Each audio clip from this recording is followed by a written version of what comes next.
and Sunday. So let's get this started. First, we're about to eat some cacahuates, some Japanese style peanuts. Oh, the best Hispanic treat. All the peanuts that Hispanic loves. Smell good. But you know what? It tastes even better with one extra ingredient. That is salsa. Oh, fuck. We got a little more. I'm gonna bust. Now we just close this up.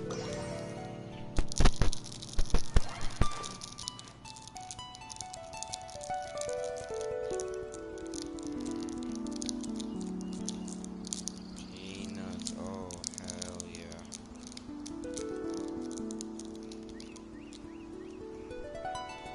Now there's not enough hot sauce in this first round, so we're gonna add a second round. I like to add second rounds. You can usually just add more spiciness and make sure there's more coating everywhere.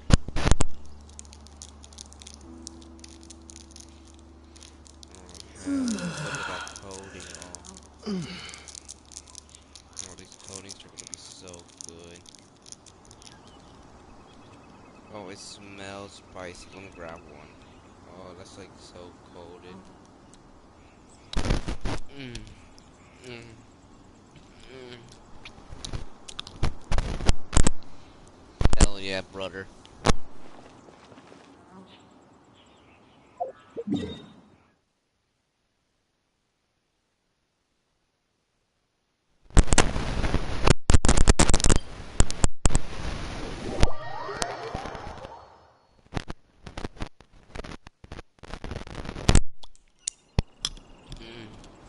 Mmm.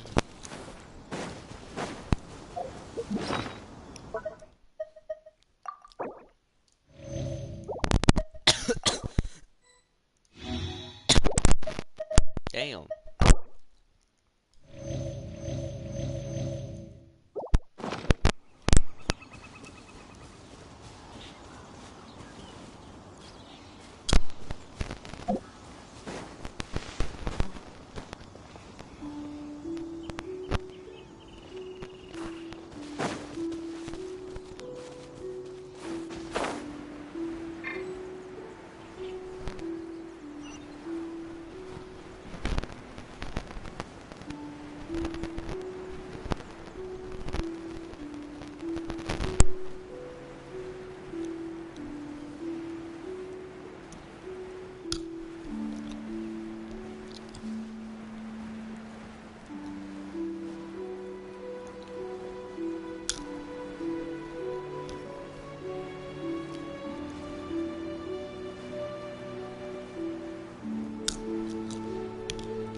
Over there! It's more ruin guards and abyss mages. Dane was just saying how these ancient machines are from Conria. So, did Conria have a lot of ruins that needed to be guarded? No. Ruin Guard is the name modern people have given these machines. No one called them that 500 years ago. These ruin guards were known as field tillers by the people of Conria. Field tillers? What a strange name. It's not like you think. Field tiller was just a code name. The people of Conria like to give code names to their weapons. The land is not to be tilled with farming tools, but rather is to be fought for with steel and blood. This is how the field tiller came about. Fought for with steel and blood? Well, that's an interesting way of understanding tilling. Paimon doesn't think it's a very positive interpretation. After the destruction of Kanria, these masterless field tillers went completely out of control. They wandered aimlessly over the centuries, gradually spreading to every corner of Teyvat. Perhaps resonating with the sorrow of other civilizations lost to time, they found their way to various ruins across the land, where they lie dormant. That sounds so sad.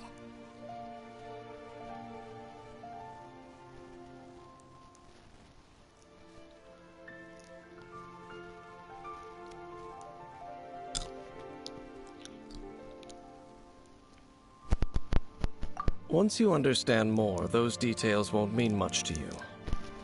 But no matter their past, all that remains of them now is the danger they pose. So destroy them all.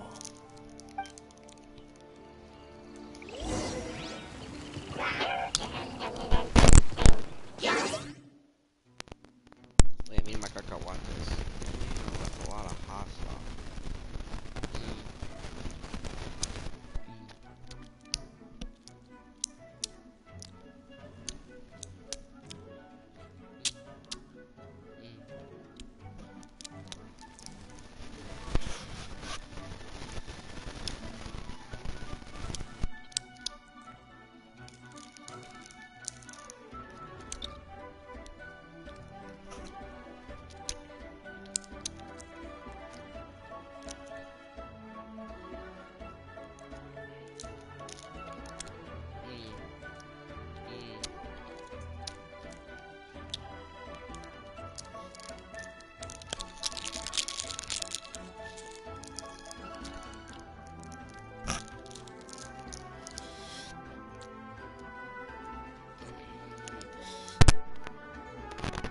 Got some good candy. No, oh crap. I love cacahuates. They're bad. It's good with hot sauce. Now I'm about to have one more candy before the game over. Which is my lollipop, which I had a few days ago during a live stream. When I was sick. If I can manage to get this out somehow. Yes sir, got it out.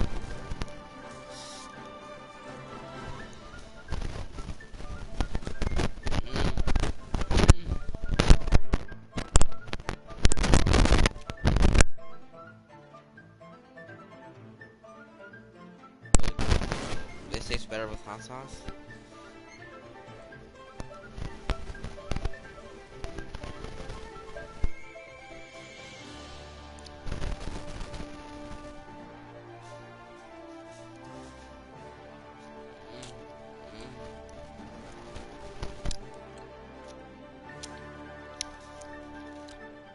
Surprisingly, that tastes hell good with hot sauce.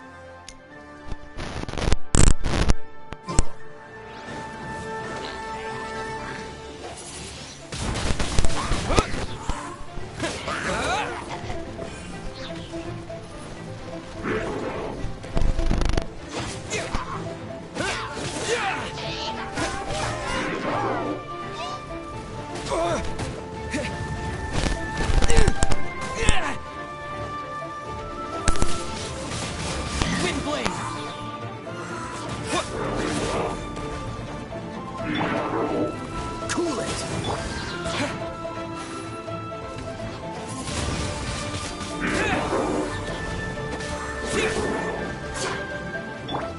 Dodge this!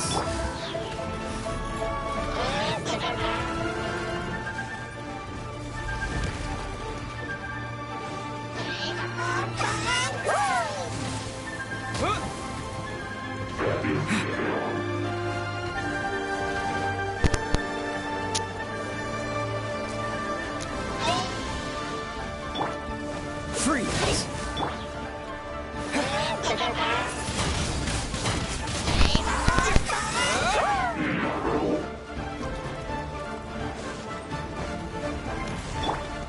Dodge this!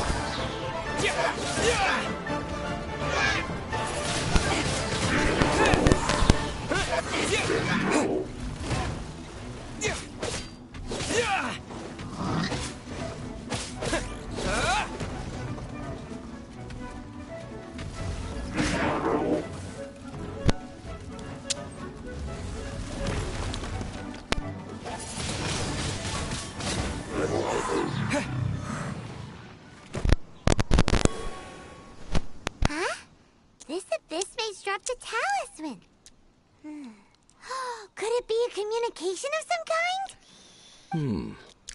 This talisman seems connected to the Abyss Herald. But why would an Abyss Mage be carrying it?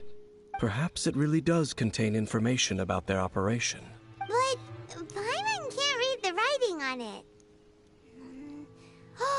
Is that the script of Conria? Engulf the faith of an enemy in flame, and bring glory to Her Highness the Princess. What? Is that what it says? Loom of Fate, initial operation. They, the Abyss, seem to be carrying out a large operation. The keyword here is Loom of Fate. It seems like they are still launching the operation, or rather, are still conducting preliminary tests. Loom of Fate? What's that? Is it literally a fate-weaving machine? From the horrible feeling Paimon's been getting, those eerie ruins are super likely to be related to this fate-weaving operation. So, Dane, what message does this talisman contain? I'm reading it now. An ambitious operation. But some parts are difficult to understand. How so? In short, the first phase of the plan is related to Osile, Overlord of the Vortex. The Overlord of the Vortex? You mean that god in the ocean? What do they want with Osile? I know of your past heroics regarding Dvalin, and I also know of the Abyss Order's role in the Storm Terror incident. Though you may not have been aware of it at the time, you were thwarting an Abyss Order operation similar to this one. Last time it was Venti's old friend. This time it's a huge ancient god. The Abyss Order keeps setting their sights higher and higher. Will the Abyss Order use their lies and dark magic to corrupt Osile, just as they did Dvalin? No. From the contents of the talisman, this operation goes one step further. They won't just corrupt Osile's mind. They also plan to use the ancient technology behind the field tillers to completely transform Osile's body. Is that even possible? So wait, the Abyss Order wants to make some sort of cybernetic squid god of mass destruction? Very few people today truly understand the civilization of Conria. Though, of course, the accuracy of that understanding itself is difficult to judge.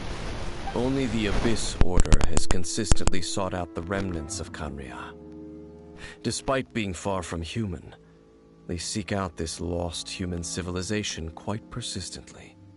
The talisman's message states that they will use the defiled statue as a base, attaching Osile's limbs to construct a mechanized god.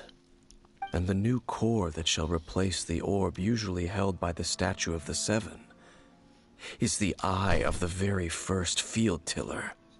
The eye of the very first field tiller? Oh, Paimon gets it! All those Abyss mages are looking for the special eye, right? It would seem so.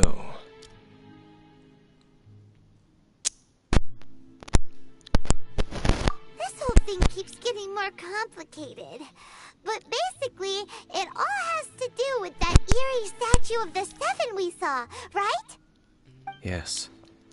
According to the talisman, the eye should be placed in the hands of the defiled statue, thereby imbuing the newly born god with the power to topple the divine thrones of Celestia. Oh boy, the Abyss Order sure isn't holding back with this plan. Since no one knows where the first field tiller is, how about we take the information about the statue as the starting point for our investigation? Yeah, that tone-deaf bard is too difficult to track down anyway. Let's go to the cathedral first and ask around. Maybe we'll learn something. The cathedral. Huh? What's the matter, Dane? Nothing. Let's get moving.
something terrible happen Have you again? heard? The rite of parting.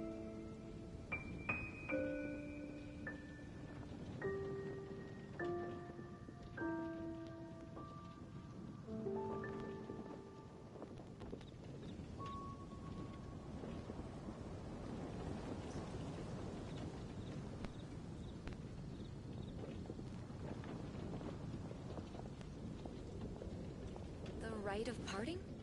Did something terrible happen again? Have you heard? The rite of parting.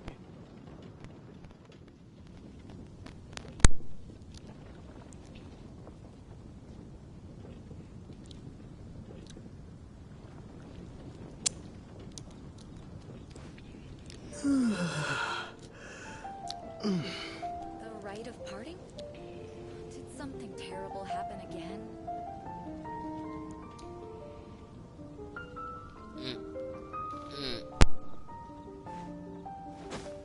Have you heard? The rite of parting.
Add Ash.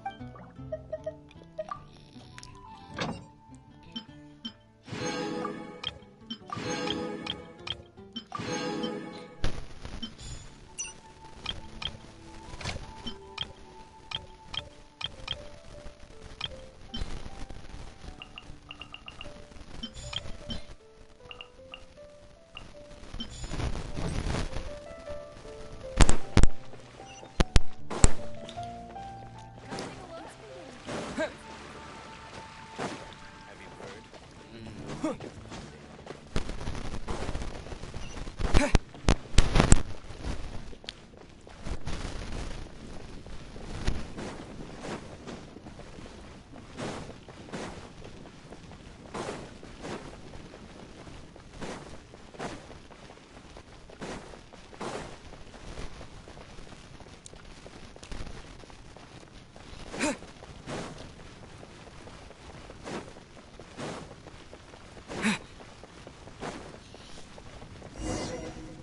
A huge statue, a grandiose cathedral.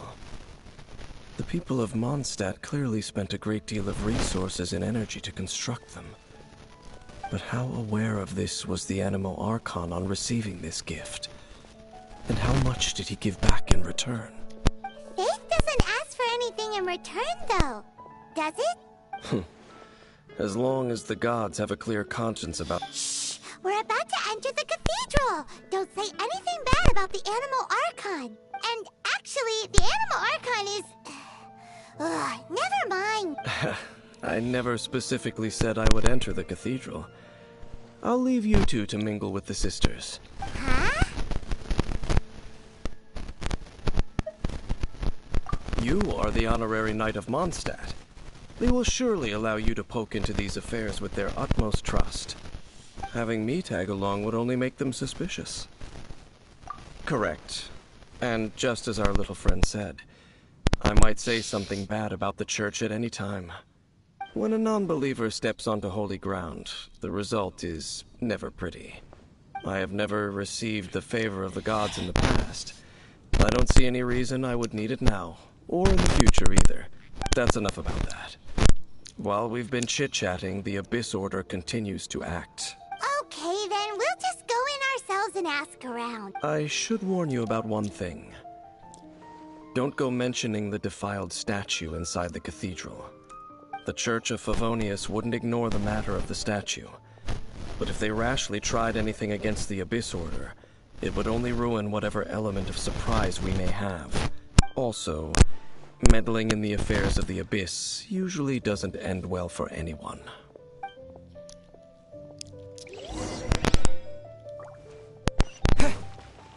Oh no.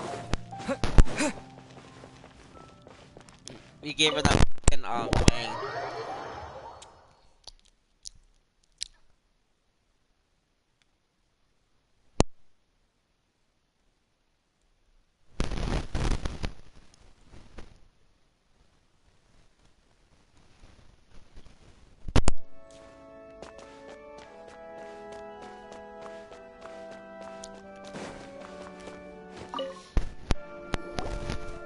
Honorary Knight! Hi, how have you been?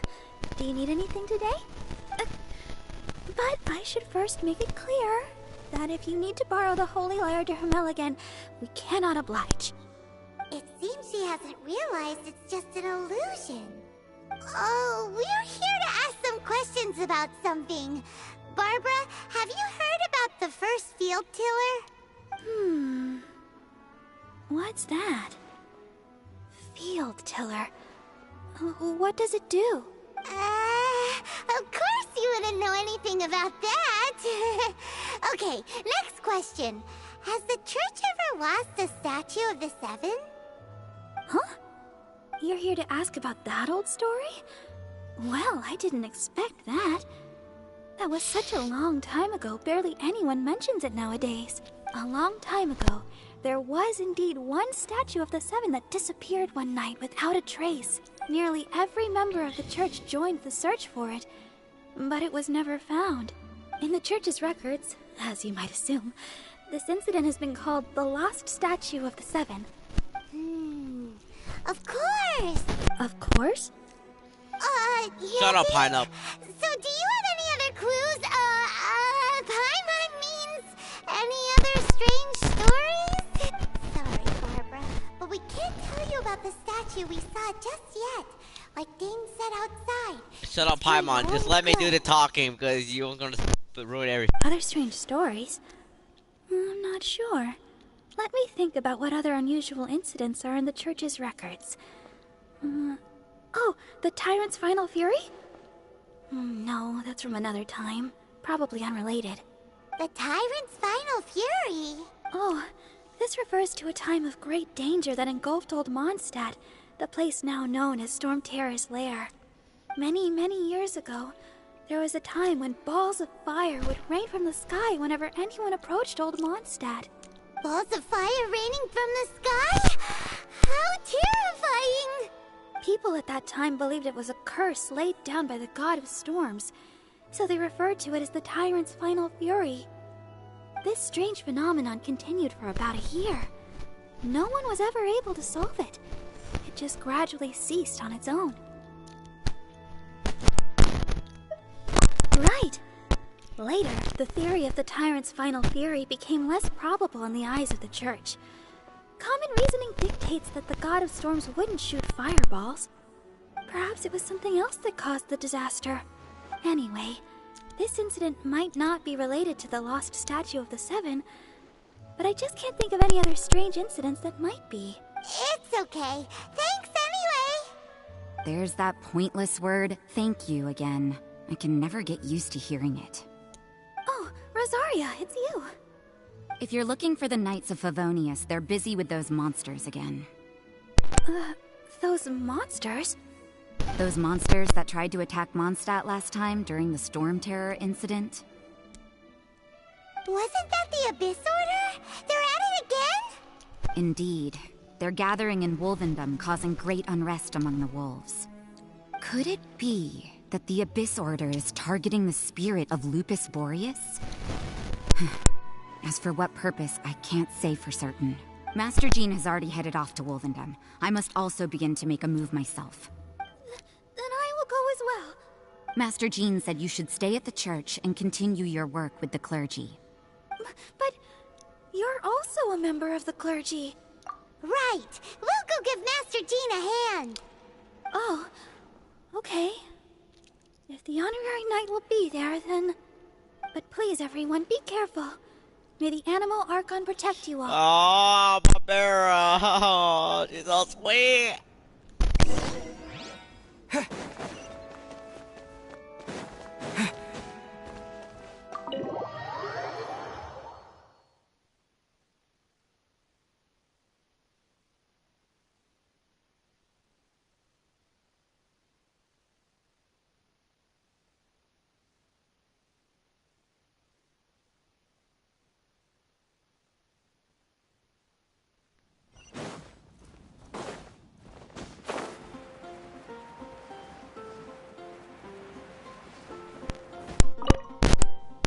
I see. Has the Abyss Order already launched a new operation? This could very well have something to do with the defiled statue. We should go as well. But what is the Abyss Order going to Wolvendom for anyway? Are they looking to do the same as they did with Dvalin? Not again! No, that's not likely. Unlike Osile, who was just suppressed, Andreas died long ago. Today, it is just his spirit that stands guard over Wolvendom. The Abyss Herald may just be targeting the spirit of Andreas in an attempt to garner some information from one of the Animo Archon's old companions.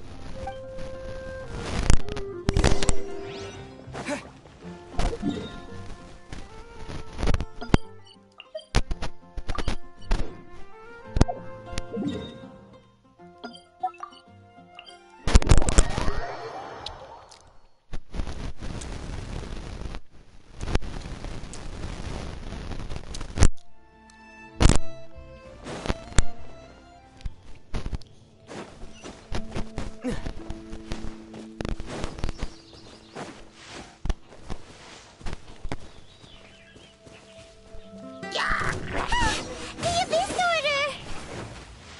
Don't underestimate the enemy. Let's take them now.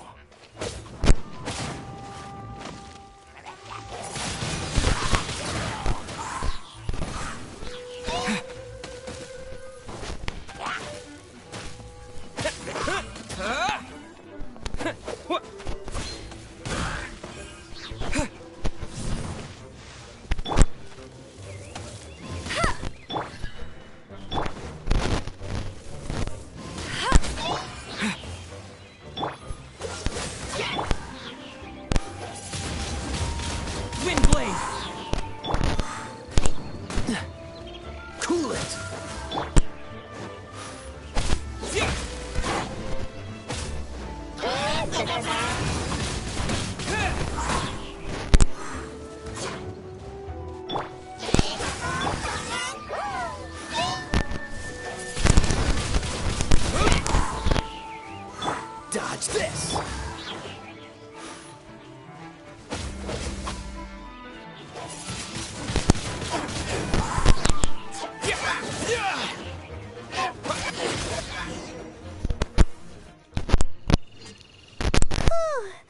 There sure are a lot of enemies around here. The closer we get to the target, the more enemies there are. Fits the Abyss Order's style. Yeah, let's go. I'm not going any further. Huh? Why not? Is it because you're afraid of fluffy animals? It has nothing to do with wolves.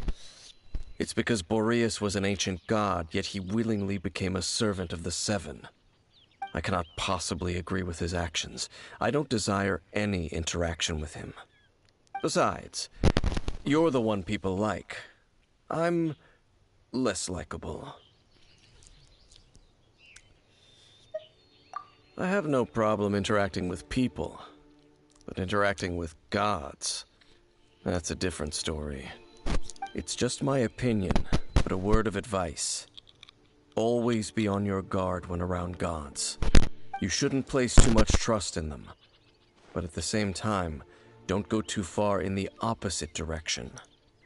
Don't go trying to overthrow them or hunt them down, even if the god in question is your sworn enemy.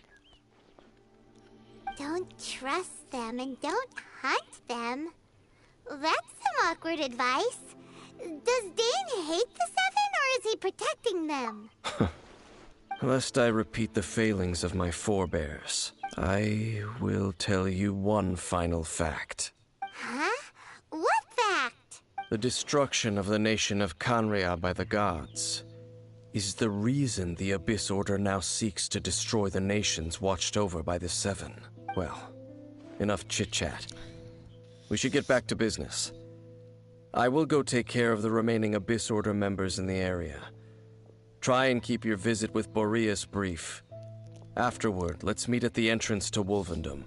Up, there we go. What a strange man. Yeah, that's true. You also keep your guard up against unfamiliar gods. At the Rite of Dissension in Liyue, your decision was very similar to what Dane would do. Not the easiest situation. Honorary Knight, Paimon, what are you two doing here? Oh, Master Jean! So glad we found you. Rosaria told us that you came here to fight the Abyss Order, so we came to help. Then your help is greatly appreciated. The Abyss Order's sudden offensive is very strange. They have surrounded Wolvendom. I am preparing to send out some knights to fight back. I just scouted out all of Wolvendom, but I did not see you. Rosaria told me that the Abyss Order is going after Boreas. The Abyss Order and Boreas. What is the connection between them? They just like to cause trouble. Do they really need a reason? The Abyss Order already went after Dvalin. It's not too surprising that they would also go after another one of the Animal Archon's buddies. That is true. Regardless, whether the reason behind the present threat is clear or not, I will handle the situation. Honorary Knight, please go and check if Lupus Boreas is in any danger. This god's spirit. He does not often see people, but I hear that you have met him before. Maybe it is best that you are also the one to meet him this time. Okay, be careful. Thank you for your help, Honorary Knight of Favonius.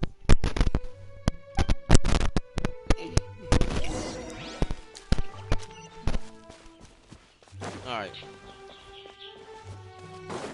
I'm on John F. Kennedy to deal with. Get smashed, kid. Get John F. Kennedy. Yeah.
Look!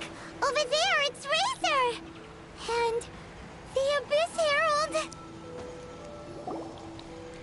You, not welcome here! So, the wolf's wretched spirit likes to raise wild pups now. You claim to be a guardian, yet your once sharp claws have clearly dulled since your days of godly glory. If you serve us, we can restore your divine powers you once held in the past. Lies.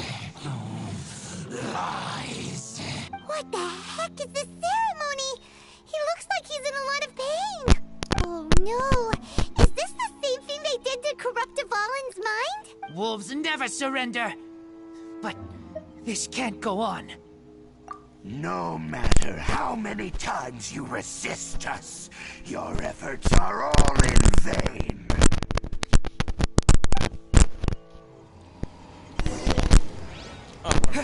Bow before the abyss.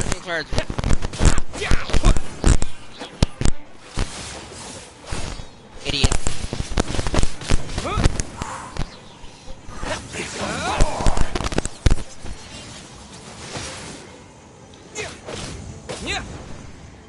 Decimate!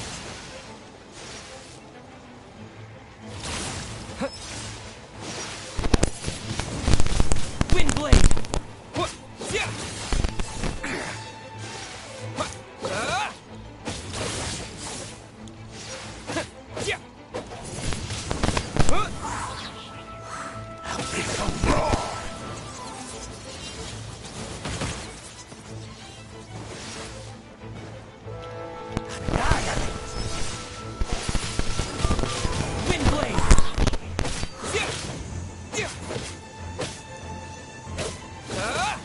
Get away, get away, get away. Grant me new life. The end is nigh. Freeze! What the?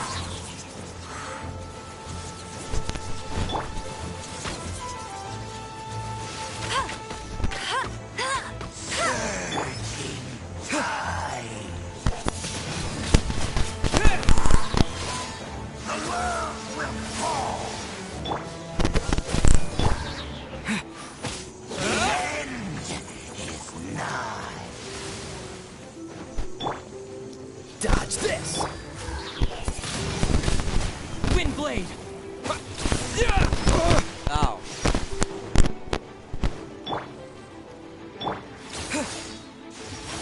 The world will fall. The end. You come.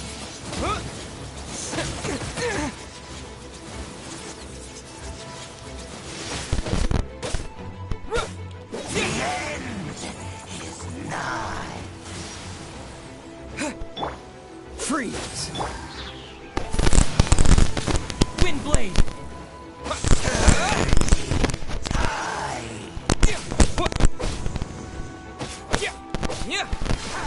The world will fall. The end will come.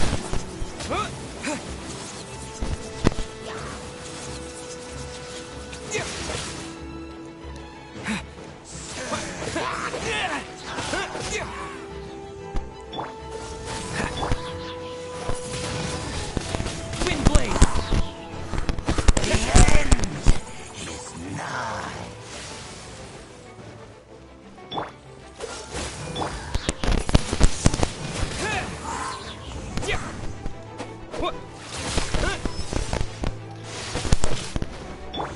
Freeze! The Windblade! abyss. The ceremony was interrupted. How fortunate for you. How does an old spirit have such determined will? No matter. This is but a small unforeseen variable. Our grand scheme will not be affected.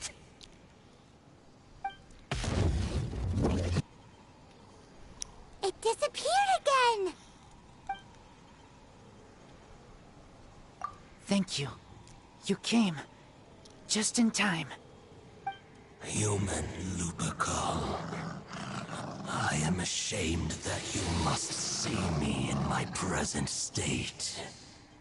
But still, the Abyss Herald underestimated my strength. Lupus Boreas never refuses trial, but scary outsider, not respect trial rules. I too didn't see the trap. Wait, so you mean the Abyss Order had everything prepared to corrupt Lupus Boreas' mind, then lured him out under the pretense of challenging him in a trial? Thank you. In the future, my claws must get sharper. You smelled danger and came here? No, we heard about the danger. Paimon's nose doesn't even know what danger smells like. Besides coming to help, we actually have something to ask you about, too. Excuse us, Mr. Wolf God. Do you know anything about the first field tiller? I pay no heed to the contraptions of humans. I know not what this field tiller is. Though there was indeed one human-made machine that I can never forget. It entered into my proving ground by accident, and I mistook it for a challenger. But it could not think, only fight. It was designed as a pure killing machine from top to bottom. I eventually damaged it greatly with one of my attacks. Before it fell to the ground, it fled the proving ground. By the sounds of it, it's possible that could have been the very first field tiller, right? Missiles. I do not know this strange word. As I said, I pay no heed to the contraptions of human. It could spin, leap high into the air, and even shoot fireballs. Although no match for a god, it was stronger than even many who wield visions. Fireballs? Hey, didn't we? Anyway, this pretty much proves that the first field tiller came to Mondstadt, doesn't it? It sounds like the first one was way stronger than the mass-produced ruin guards that came after. But in this story, it was damaged at the proving ground while fighting the Wolf of the North. Don't know. But did we help? Yes, you were a big help. Thanks! We need to keep investigating something super important. The Abyss Herald may have left, but the Abyss's forces are still attacking. You two be careful. Yes, I smell more danger. Bigger danger. You too, also be careful. Well, that was some good intel. Quick, let's go tell Dane.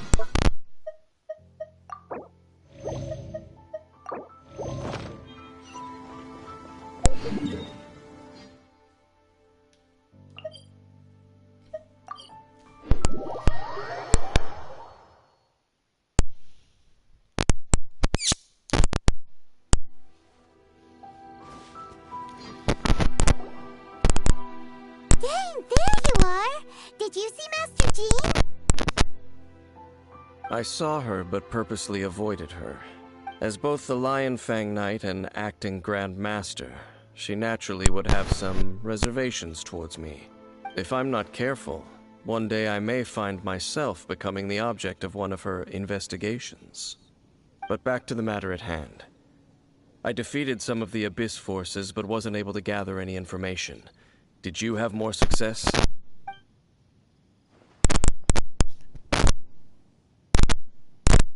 I see.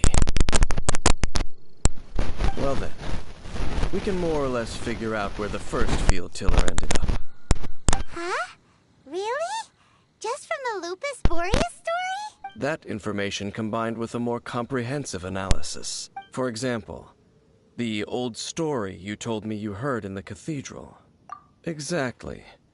The strange story told to you by that young sister, long mistaken to be a curse rained down by a deceased tyrant. Paimon gets it! So the tyrant's final fury was really just missiles fired from the field tiller after it ran from Wolvendom. After it was damaged in the fight with the Wolf of the North, it must have wandered into the ruins of Old Mondstadt and stayed there. Then, whenever anyone got close, pew, pew, boom! It would fire a ton of missiles at them. Until one day, it finally broke down for good, and the fireballs stopped raining from the sky. Back then, the people of Mondstadt hadn't seen many ruin guards before, so they came to interpret it as the Tyrant's final fury. It looks like we need to make a trip to Storm Terror's lair and comb the entire area. What do you mean? Huh? You mean... Oh, Paimon remembers too! We saw that abandoned ruin guard sitting atop the tower when we went there before. Can't forget something like that.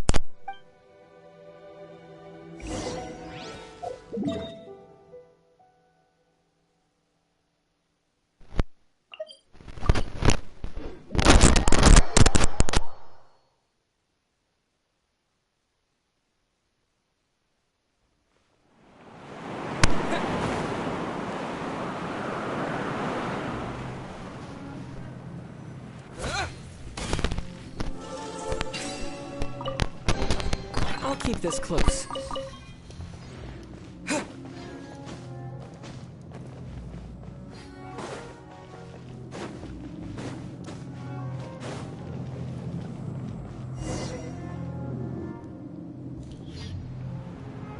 This is it, right? Okay then, use your elemental sight to look for the eye. Ooh, so what did you see? Nothing.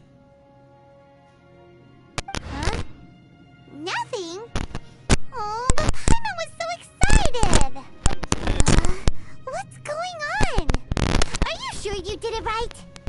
This requires another method. Using elemental sight on a field tiller is of no use because it is not powered by the elements. Let me give it a try.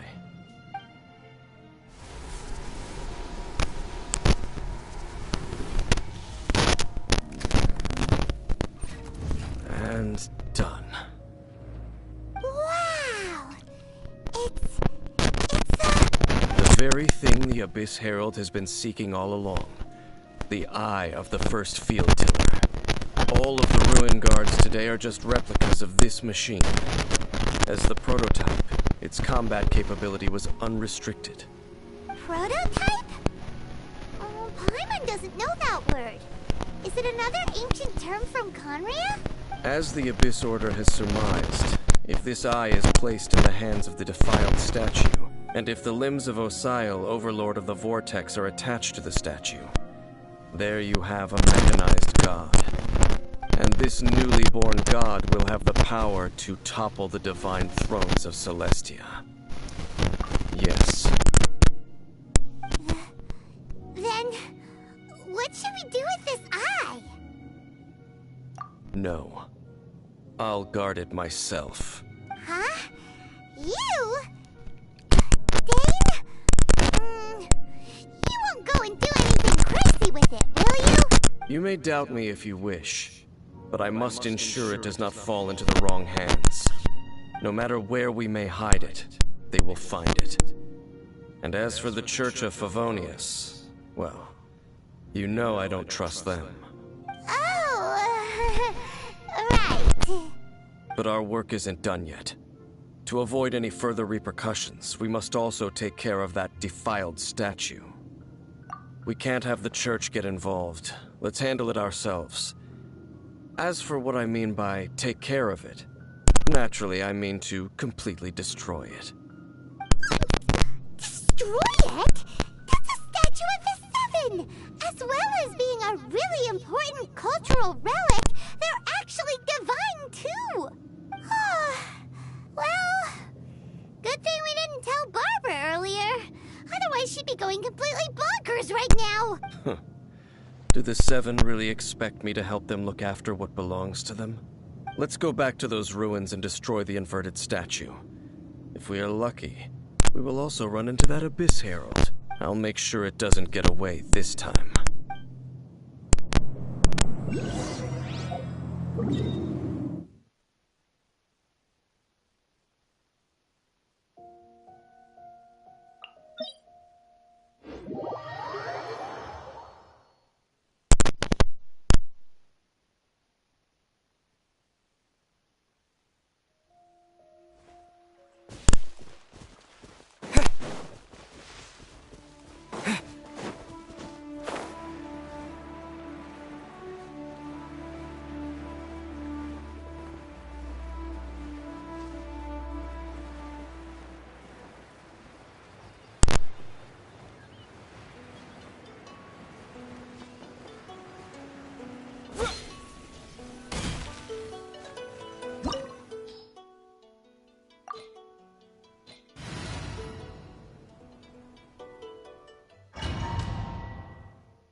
after all that running around, we end up right back here again. Look at us. We barely escaped this place last time, and now we're strolling right back in. Gee, surely we must be some of the bravest adventurers in all of Teyvat. That or the stupidest. To get to that creepy statue, we just need to follow the path we used to escape last time. That should take us right to it. Yep, that'll work. Let's go, and remember to be on your guard.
We were right there! Bro, I swear to God, this game is gonna make me break the controller. Oh, come on, bro. It's annoying.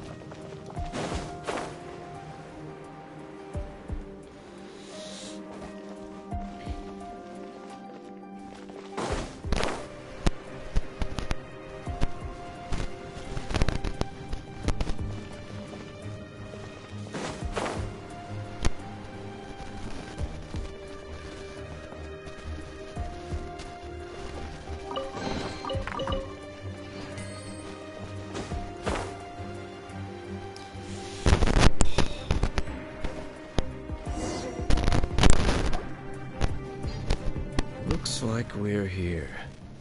An eerie, lifeless, dark chamber. I understand the evil aura you were describing earlier. Oh, such a scary place. Be careful to not be overwhelmed by the power of the defiled statue. The Abyss Herald. It's here. You sense correctly. You are just as vexatious as ever, Dainsleif, enemy of the Abyss. I sense your soul is stained by terrible bloodshed, perhaps from your darkest nightmares. Unless... Oh, and sense something far more dangerous. You reek of a corruption familiar to me. Then we are the same. We're both dangerous. But dangers from outside of the Abyss Order must be caught and caged. It is your words that forever reek of corruption. Time to silence you!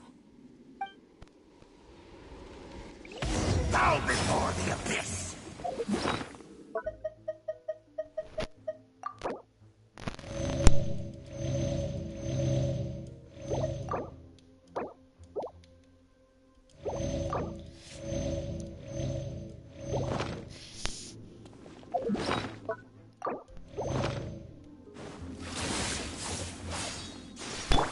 Cool it!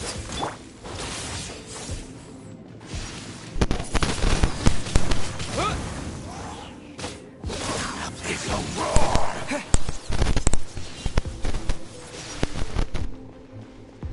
Dodge this!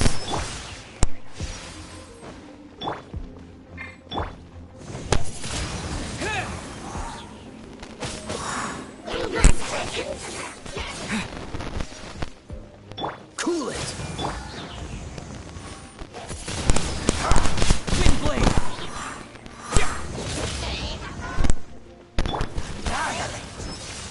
Dodge this! It's a roar!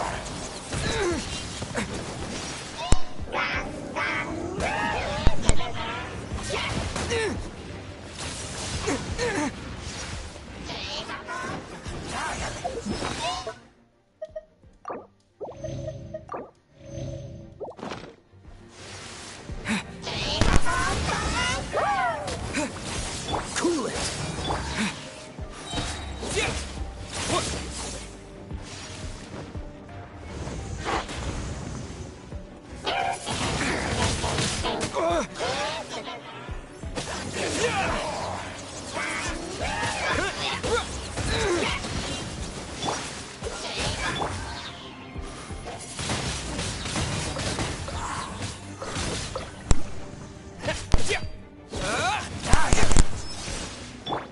Dodge this! Wind blade!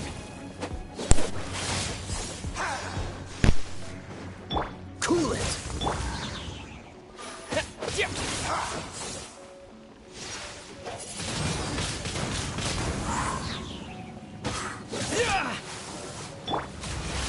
Freeze!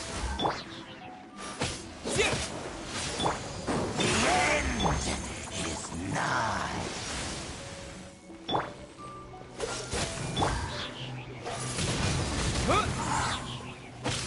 Surging tide.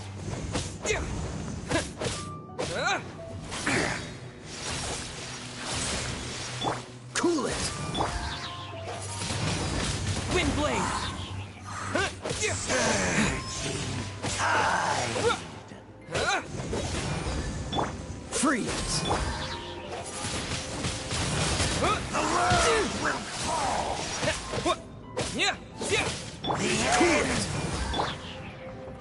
is nigh. Wind blade! Surging tide. Dodge this!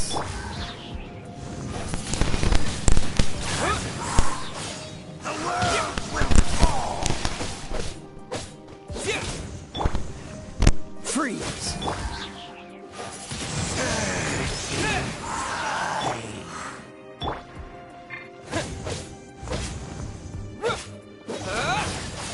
The world will fall. Cool it! End is nigh.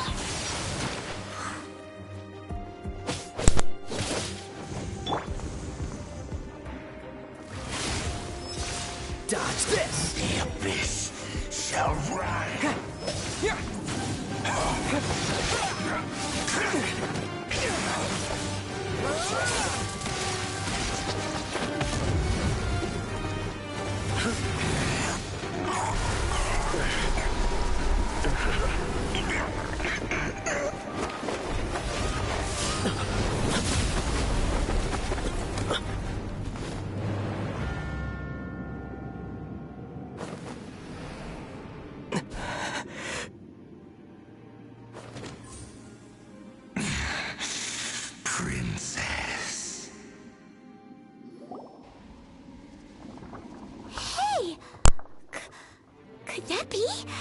Ether.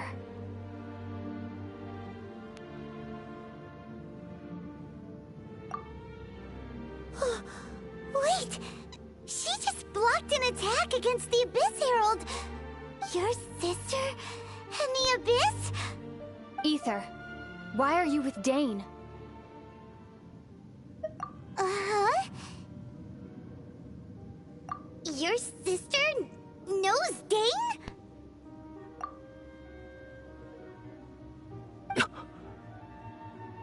Lumine, we meet again. What's going on here? Dane knows her too? You shouldn't team up with this man. He is my enemy. Lumine.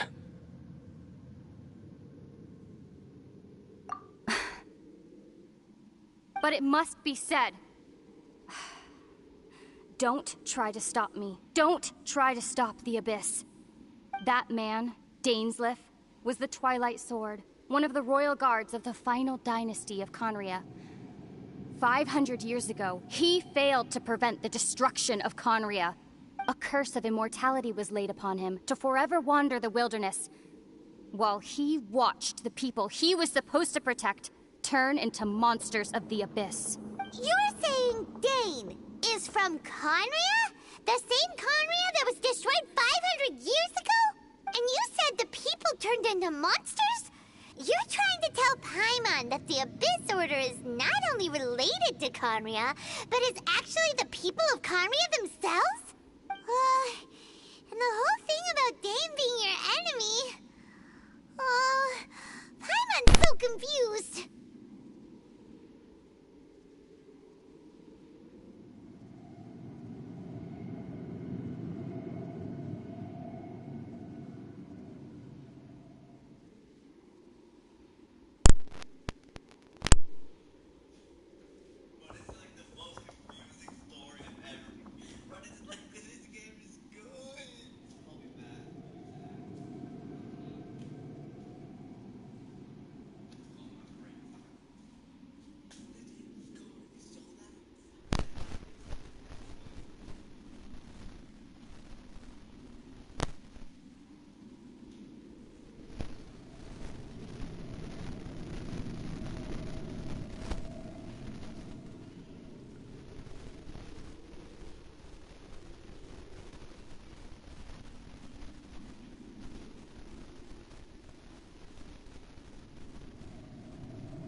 It's longer than 6 p.m. because spend time on a break. So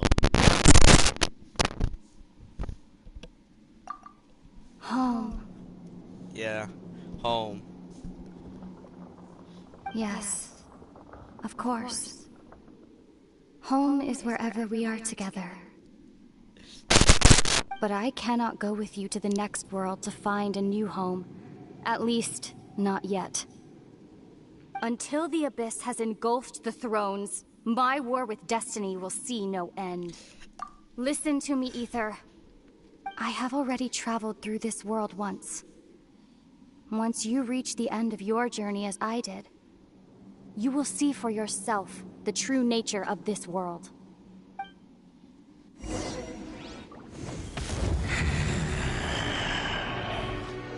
So we'll meet again. Though we need not rush, brother. I have more than enough time to wait for you.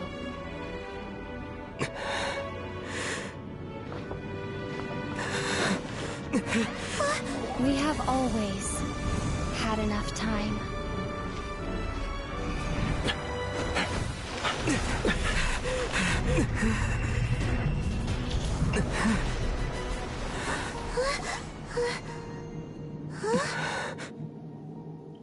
No.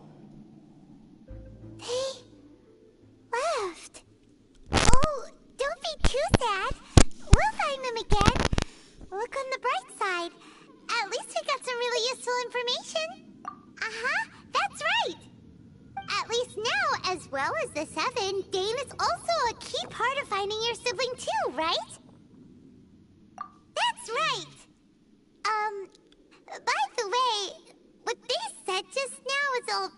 Oh, well then, let's go over it again. Oh no. First off, that Abyss Herald called your sister Princess. It seems like your sister is leading the Abyss Order. Even the Abyss Herald answers to her. Still, we don't know for sure if she's the highest-ranking leader in the organization. Also, your sister said that she wants to engulf the thrones and go to war with destiny. What the heck does that mean? Could it be that she wants to destroy the Seven and the Seven Nations? Next thing, turns out the Abyss Order monsters are really what the people of Conria turned into after their nation was destroyed. This story is just plain terrifying. And Dane is from Conria too. He witnessed its destruction 500 years ago. But he didn't turn into a monster. And now he's fighting the Abyss Order. So that's why your sister said that Dane is her enemy, right?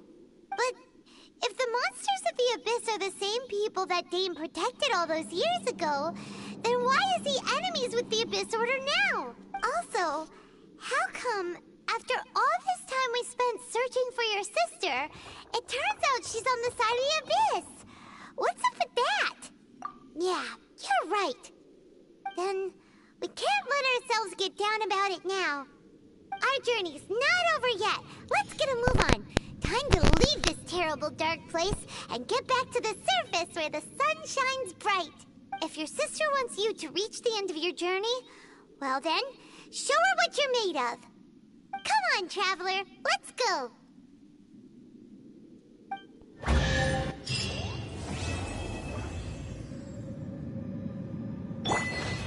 That's why it's called We Will Be Reunited.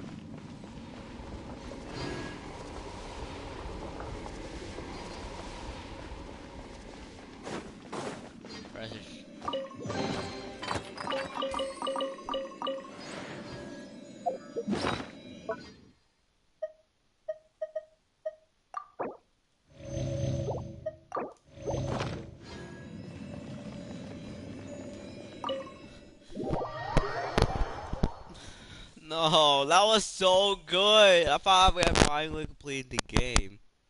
But no. We only have started we only at the halfway mark apparently. Or less. Or maybe above, I don't know.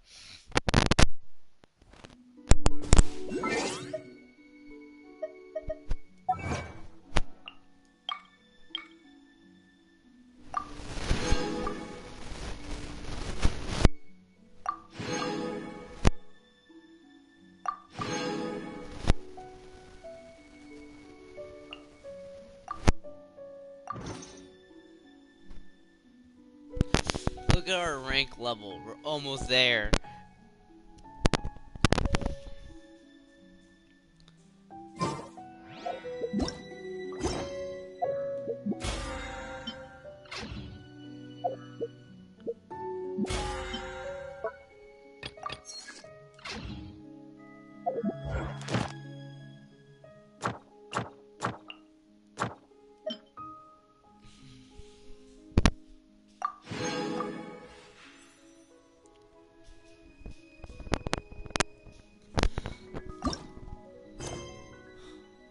We won't be able to complete that one.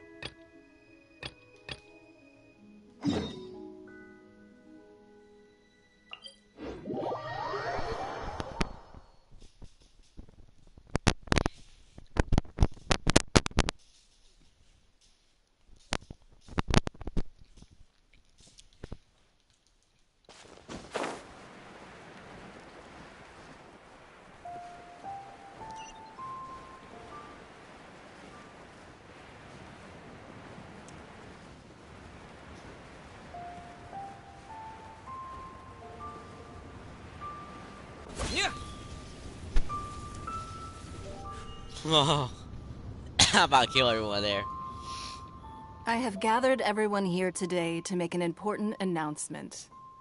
Perhaps some of you will have heard the news already. I am, in fact, planning to rebuild the Jade Chamber. Rebuild the Jade Chamber? That's a huge project! So the rumors are true. No wonder the price of building materials has gone up so much lately. The Jade Chamber means a lot to Lady Ningguang. Getting involved in this would be a huge opportunity. Lady Ningguang, is there any way we can be of service? Patience. Since the news made it out a few days ago, I have already had many people contacting me to declare an interest in joining the project. Nevertheless, I do have a few matters I should like to entrust to you here today. The building site has been chosen, and most of the materials have been assembled. 3 key items are, however, still outstanding. They are as follows: Sunset Vermilionite, Wonder Cores, and Adepti Sigils. I think I might have some Adepti. Excuse my ignorance, Lady Ningguang. I'm familiar enough with Plostrite, but I've never even heard of those other two. Only sufficiently large pieces of Plostrite, or specifically, Vermilionite, may earn themselves the Sunset moniker. This stone is what allows the Jade Chamber to float. Wonder Cores, meanwhile, are the central components of the mechanical structure of the Jade Chamber. Adepti Sigils serve as a means of integrating the mechanical devices with Adepti art. They are as indispensable as the mechanical core itself. Although these 3 items are rare, I trust that with your connections and capabilities, procuring them will not be a question of if, but of when. I take the saying, time is money, more seriously than most. Efficiency is everything. I will pay a generous price for the materials that you find, and in addition, the first 3 people who collect all the materials will have the opportunity to ask me a question. You may ask me anything, and I will give you an honest answer. I trust that this means of compensation will be to everyone's satisfaction. These things won't be easy to get hold of. But if it means a chance to get some inside information on Liyue Harbor's development plan for next year... Then it's the deal of a lifetime. Information from Lady Ningguang is priceless. Whoever gets to it first takes the market. Haha, what a coincidence! I won't divulge too much, but I heard some murmurings about some Plostrite just the other day. So excuse me all, but, I have some business to do.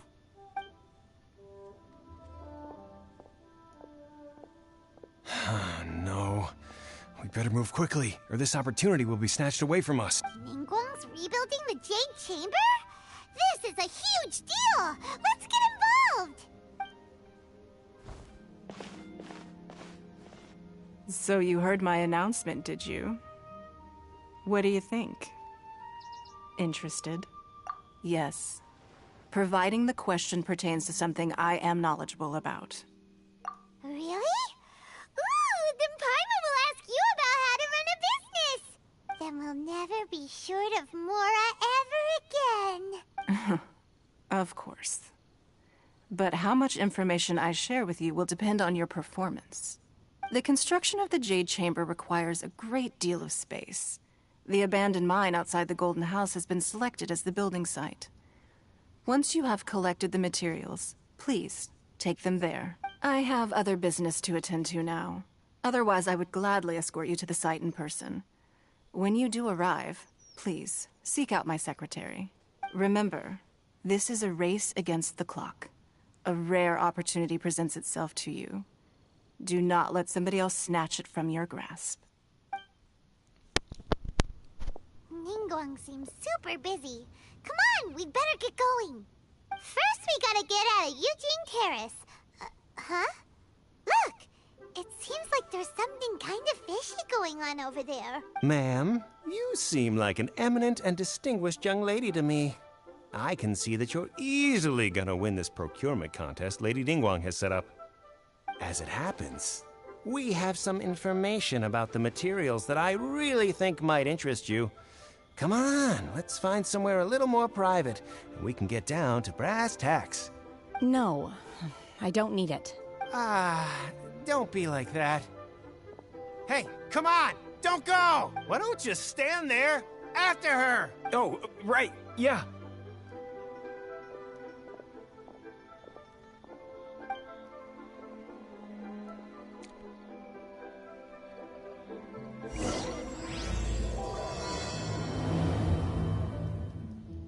Did you hear that? They said they had some useful information. Information's just what we need right now. Let's follow them and see what we can find out.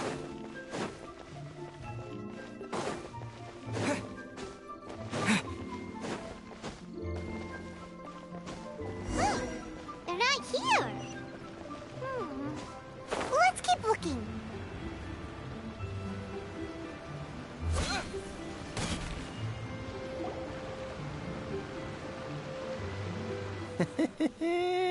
Well, will you look at that, ma'am? Nowhere left to run. Don't worry, we're not bad guys. You give us some Mora, we give you a little info. Everybody's a winner. Boss, I got a bad feeling about this. Look at her, the white hair, the energy she gives off. I'm telling you, there's something different about her. So what? She's loaded. How are we ever going to repay those gambling debts if we just let money walk away from us, huh? I've already told you, I don't need your information. If you still can't grasp that, I'm happy to repeat it in a way that won't be so easy to forget. Come on, ma'am. You seem like an intelligent lady. I shouldn't have to spell this out to you. It's not about whether you need the info or not, okay? It's about you taking out your money and handing it over and nobody getting hurt. I won't... No more excuses! I know you have money. I saw you. Yeah, I saw you. Strolling into Leo Lee Pavilion, ordering a table full of food, and only taking a few bites. Then Shinyu at kiosk, then Wanmin restaurant. Same story each time. You order all the signature dishes, take a few bites, then you're on your way again. How could you afford to be so wasteful if you weren't from a rich family? And since you're so rich, what's the loss to you in giving us a little spare change, huh? Master warned me not to lay a hand on anyone in Liyue Harbor. But here we are. Perhaps... yes.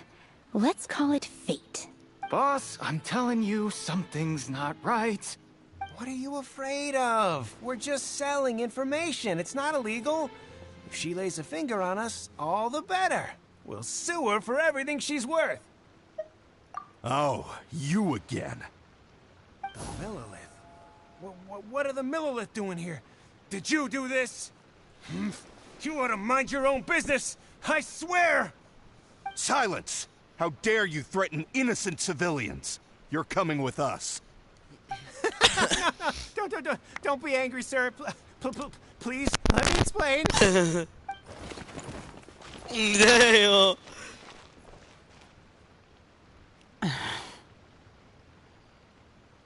Shenhe. Shenhe? My name. Oh, so your name's Shenhe. Paimon's name is, well, Paimon. And this is Paimon's travel buddy. Oh, I've heard about you two before. Thank you for helping to defuse the situation. I could have dealt with it myself, though. I suspect smashing his head against the ground a handful of times is all it would have taken to get him to surrender. You can't do that. That's way too violent. This is Lila Harbor. There are laws against that kind of stuff, you know. Laws? No. Apparently not. Oh, no. Really? So, how exactly have you...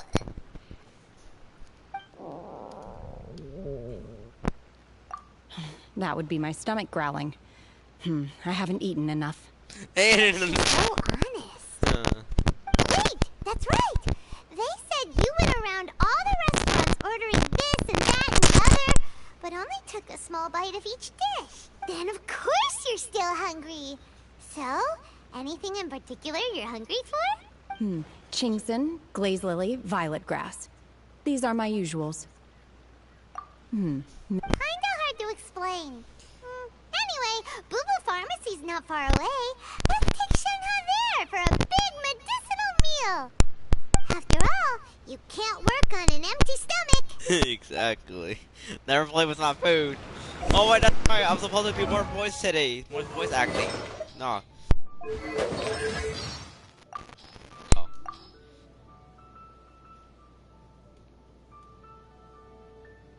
Paimon's heard that in Lila. People call the crane the gentleman bird. And do you know why that is? Paimon's not quite sure. Well then, let me tell you the story of the lucky crane repaying its debts. A long, long time ago, there was a kind-hearted scholar who saved a lucky crane that had fallen into a trap. Later, on a cold winter's night, a beautiful maiden came to his door asking to lodge with him.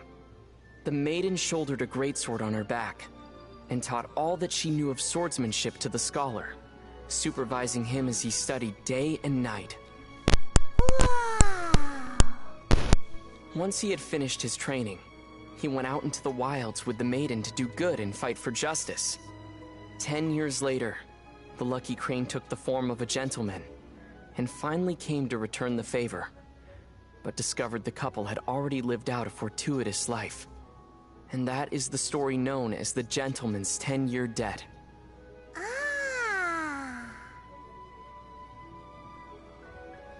Rumor has it that Jueyun Karst is the abode of the Adepti. Wow! The abode of the Adepti. Perhaps we'll meet the Adepti on those cloud-piercing mountain peaks. Wow! Meeting Adepti! But I wonder, how would one normally communicate with the Adepti? Wow! Communicating with Adepti! My emergency rations seem to be going bad.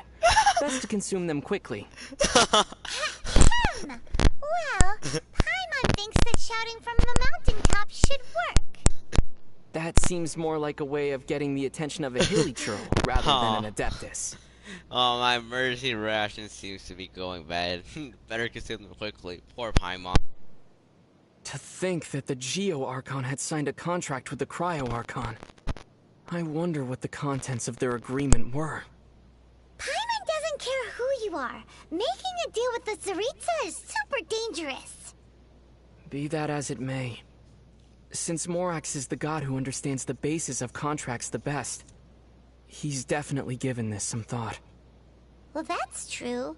Morax himself called it the contract to end all contracts. I trust that we will witness the truth and its denouement play out. Well, come to think of it, while Rex Lapis enjoys visiting his people in private, he only descends officially once every year. None of the other gods do this. Does Rex Lapis have any deeper intentions? I have my guesses. You see, those annual divine predictions have already captured the hearts of the people of Liyue too much.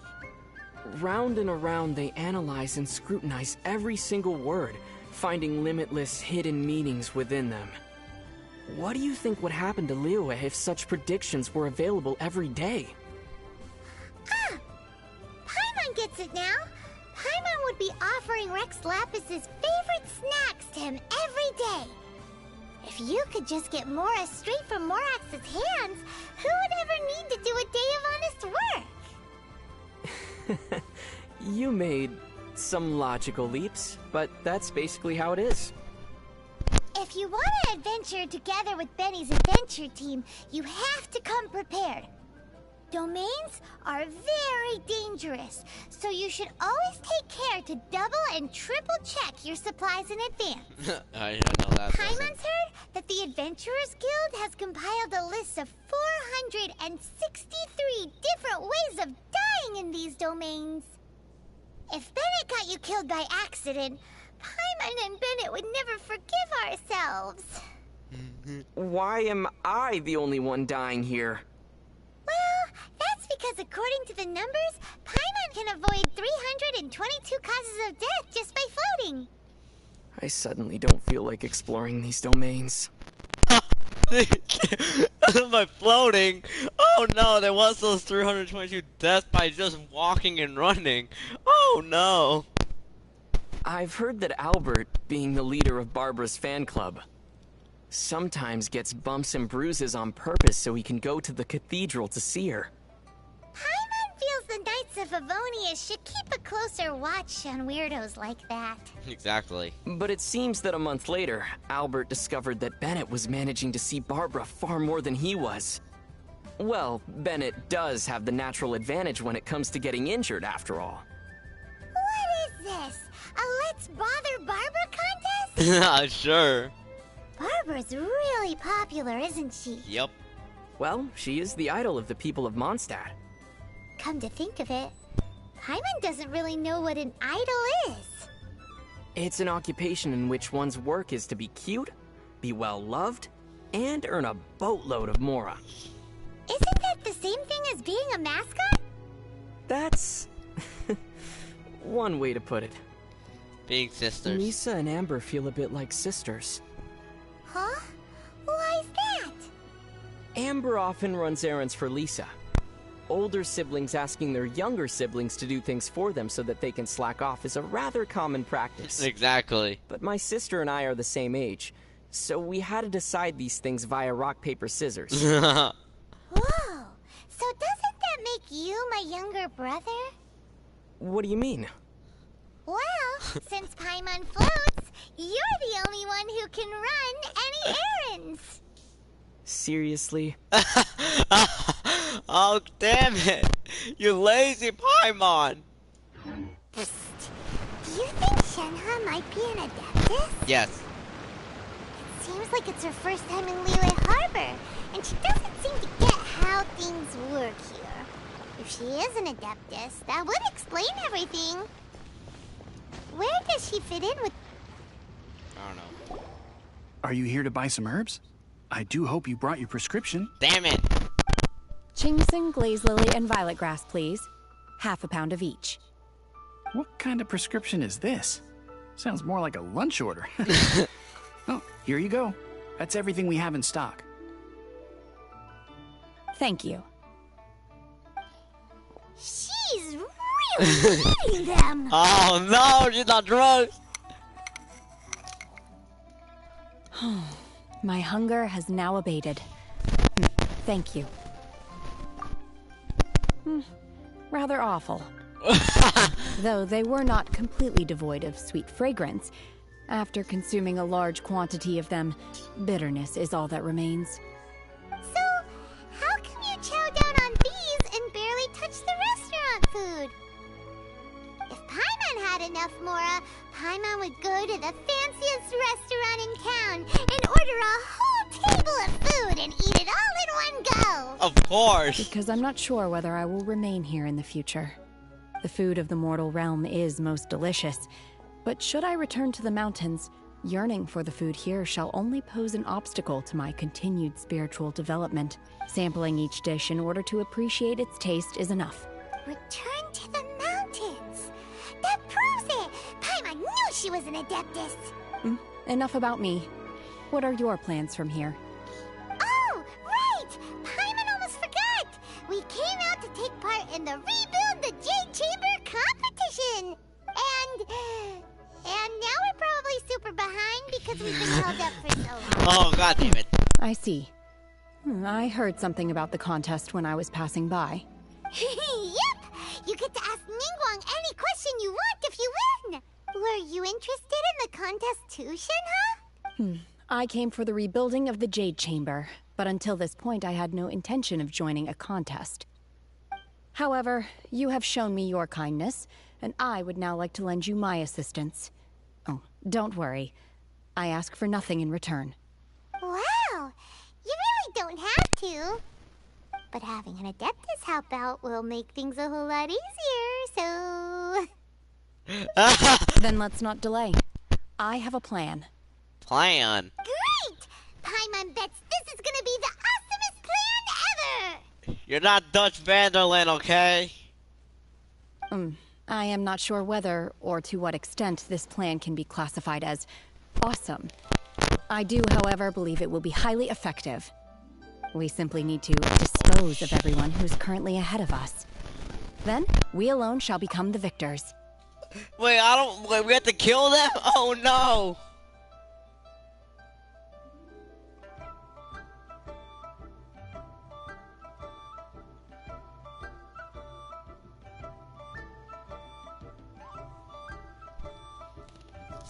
Damn. Vito!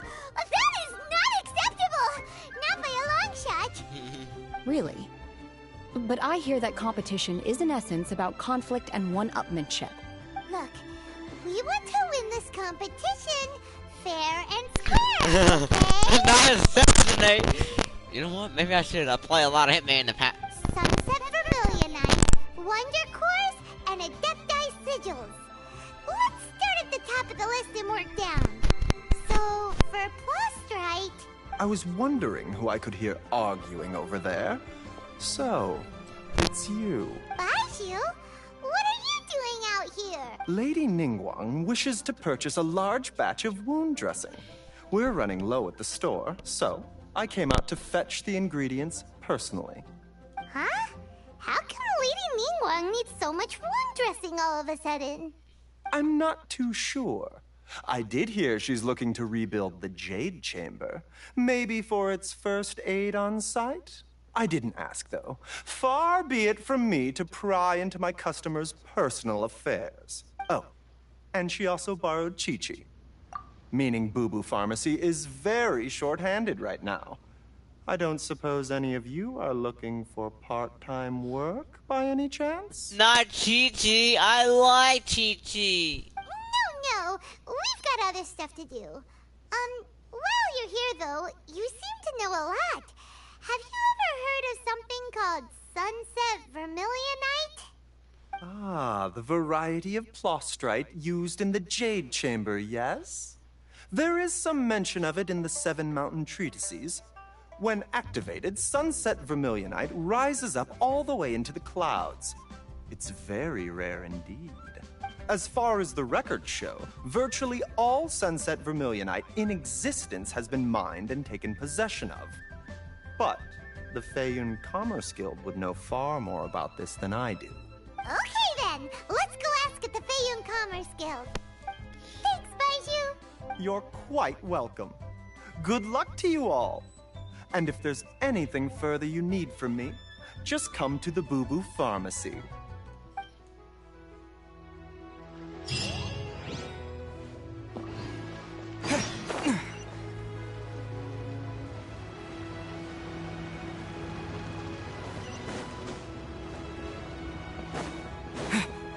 I don't mind assassinating my enemies. I mean, I did play a lot of Hitman, so I'm gonna go. Oh no, 1, 2, 3 combo in the back with a sword. Shoink, shoink, shoink, flop. Blood blushing on the floor. Master Xingqiu, thank goodness you're finally back. Oh? Why do I detect an urgency in your voice? The guild has had a whole string of strange orders in recently. Everyone's been completely caught off guard. Your father gave me specific instructions to ask you to stay and help out if I happen to see you. I see. Have someone sort the orders by type for now. I'll deal with them myself shortly. Oh, how wonderful. Thank you, Master. With you on the job, I can breathe a sigh of relief. Hey, Xingqiu! Glad you're here. We want to ask you for some information. Traveler, Paimon, please wait a moment. Shu, I need to entertain some guests. Please continue with your work for the time being, and we'll discuss the matter of the guild's orders in more detail later on. Understood, Master Xingqiu. Then I will leave you in peace. I wasn't counting on finding you here today. What's going on? And how, pray tell, may I be of service? Xingqiu, have you ever heard of Sunset Vermilionite? Oh, I see. So you've entered Lady Ningguang's contest as well. As well? Do you mean... The truth is, the Feiyun Commerce Guild is in possession of some Sunset Vermilionite, but only one piece. We are holding it on behalf of someone who has asked us to put it up for auction, and a lot of interested parties have already come to us inquiring about the price. At the end of the day, it all comes down to supply and demand. In this case, I'm guessing the final transaction price may be in excess of 500 million mora.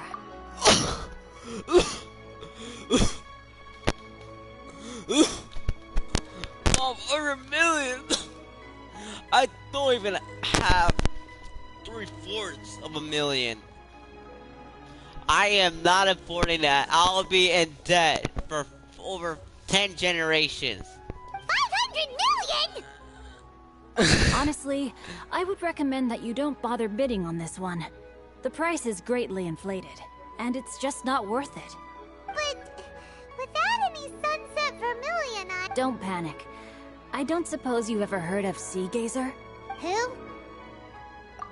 Sea Gazer was once very close to Mountain Shaper, but if I am not mistaken, he has already passed away. Yes, precisely. I didn't know anyone else knew about him.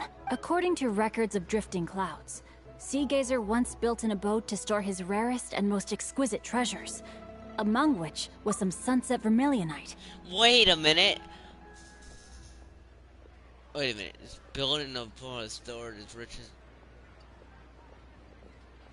Isn't that floating thing in the air that we did in the live stream so many times ago? It must be that she must be talking about that thing when it acquires the 3 birds. After Sea Gazer passed, the abode was abandoned, and its location was lost to time. I know what she's talking Luckily, about. I came into possession of a stack of folk history books just recently.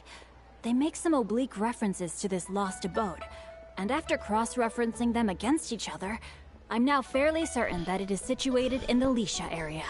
So what if... Great! But is it really okay for us to just go and take his treasure? Wouldn't it be a little, disrespectful? With him being an Adeptus? You needn't worry. As far as I understand, Sea Gazer was very open-minded. Even while he was alive, he wouldn't have let something like this bother him. Open-minded? I have not heard of Sea Gazer being described in this way before. May I ask where you read that? Just a rumor I heard out in the mountains. All right then, let's go. You better let me clap your cheeks afterwards. There's something about this young lady that reminds me of a good friend of mine. Oh, I almost forgot. Adepti abodes tend to have very ingenious designs, especially when it comes to their defense mechanisms. Plus, it's likely to be crawling with monsters after being abandoned for so long. So please, be very careful. Okay, we will be. Thanks, Xingqiu. We like you, Xingqiu. Oh crap, wrong one.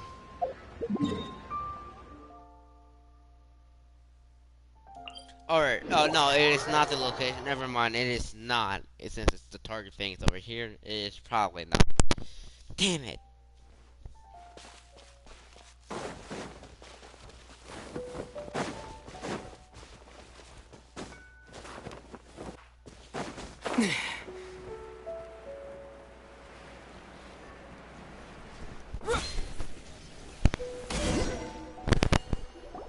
Let's see. Xingqiu said it should be around here, but Paimon doesn't see anything.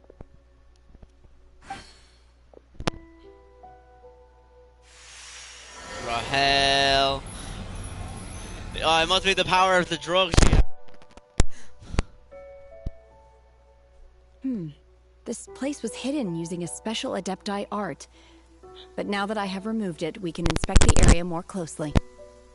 Wow, that's amazing! Yep, let's take another look around. Hey, look! Is that a new Sealy over there? Oh, what? What the hell is a Sealy?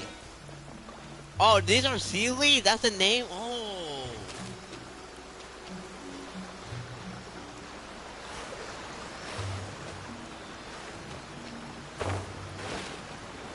Ah, follow your master, you dang slate. The Sealy got to here and then disappeared.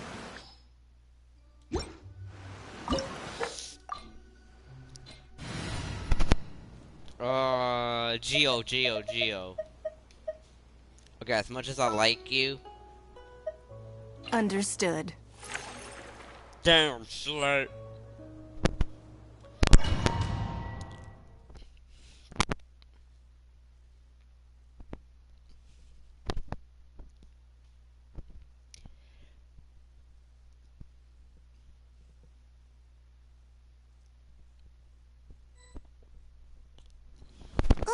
What?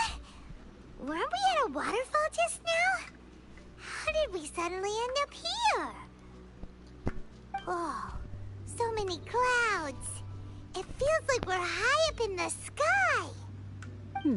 I believe this is the abode of that Adeptus. With any luck, the sunset vermilionite we're looking for should be in here. Really? Let Paimon see. Huh? Isn't that the Sealy from before? Look, it's gone and snuck beneath the clouds. And now that Paimon takes a closer look, the rocks and trees here don't seem complete. Oh, could there be something below the clouds? These are not real clouds.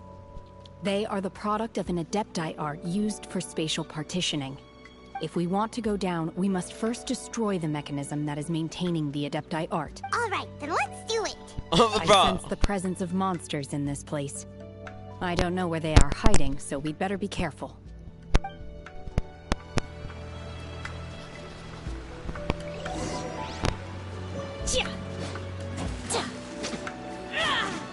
Whoa. Transfiguration! What the? What? Oh. So how the hell am I supposed to go over there? Oh, we can just walk? Oh, thank God. Makes Daddy's life easier.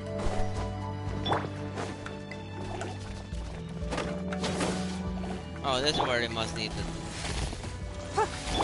Oh. Windblade! Ah, slave!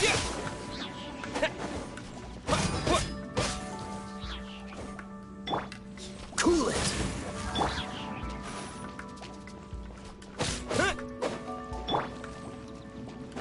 You damn slave!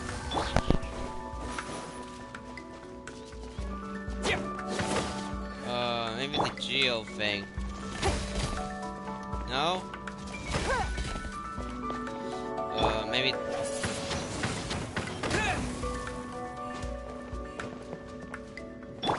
Maybe fire?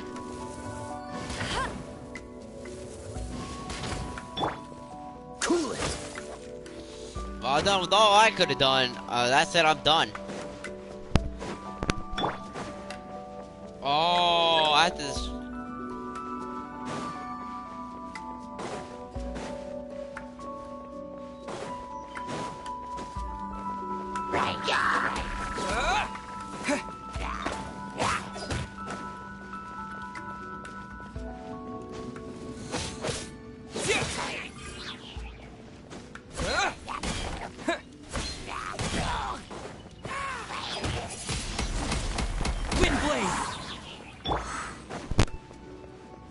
No, don't follow me, you damn monkey slaves. Dodge this!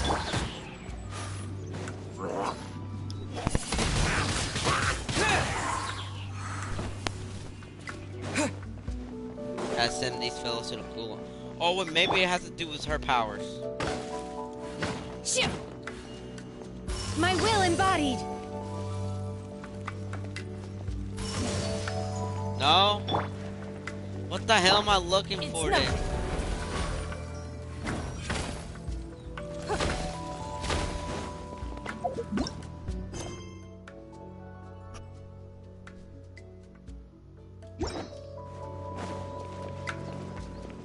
What the hell do I destroy these? Freeze!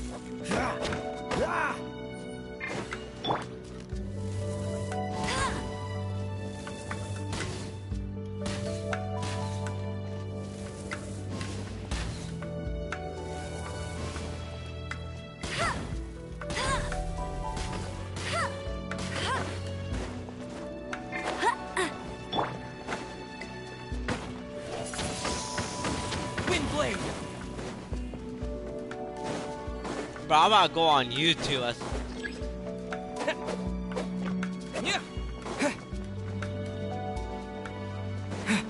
How the hell am I supposed to climb?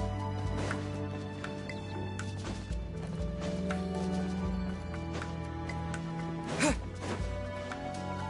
I'm gonna be stuck here for the whole life. Maybe there's something. Maybe there's something on them.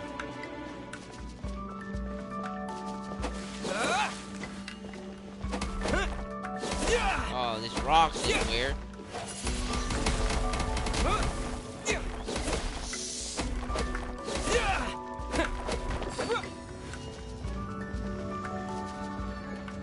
Maybe it made this vulnerable? Oh, now I did. Alright, yeah. Oh, I see how these work now. Alright. So we destroyed the black fangs.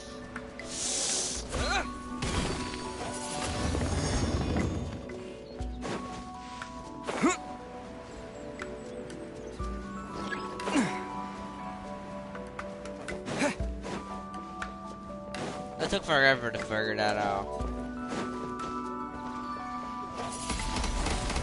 Windblade!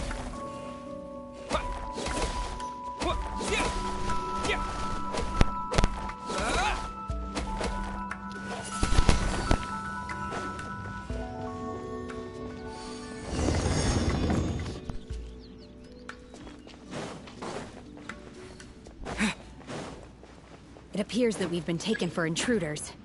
This time, why not allow me to take care of this? Wow.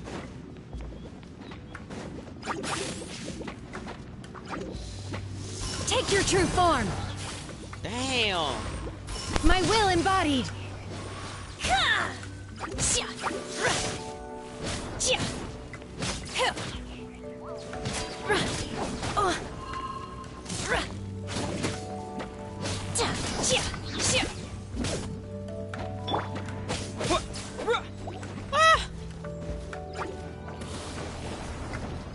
Cool it!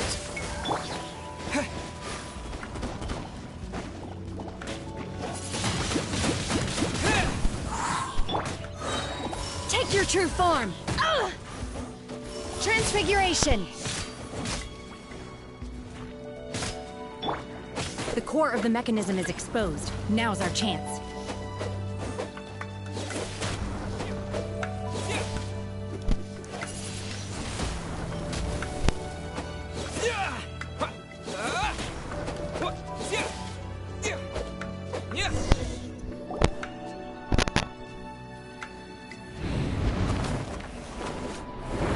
Damn! Whoa!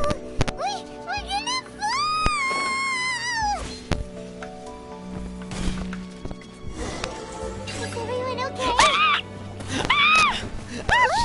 Cecilia disappeared beneath the clouds again! It looks like we need to go further down. But before that, let's destroy the guard mechanisms on this level first.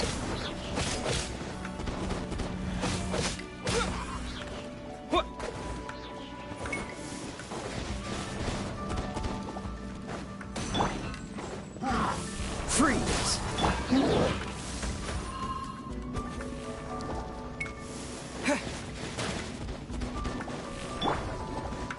Dodge this!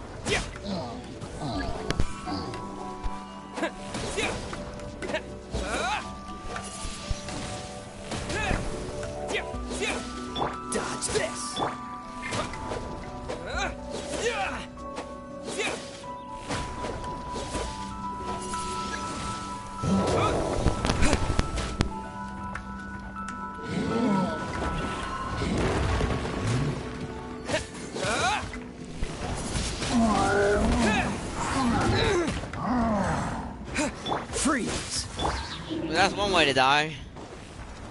Oh, I know. Ha! My will embodied. Transfiguration. Hip.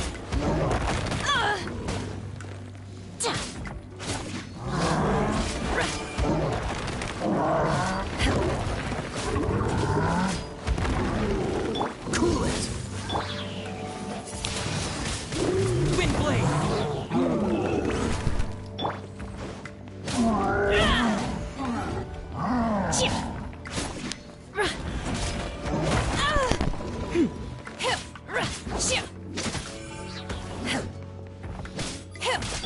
Freeze.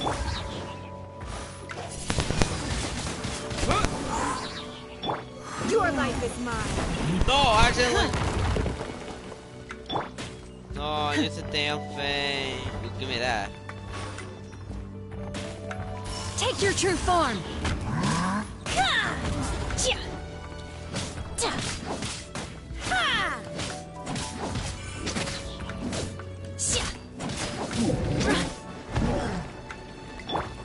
Dodge this.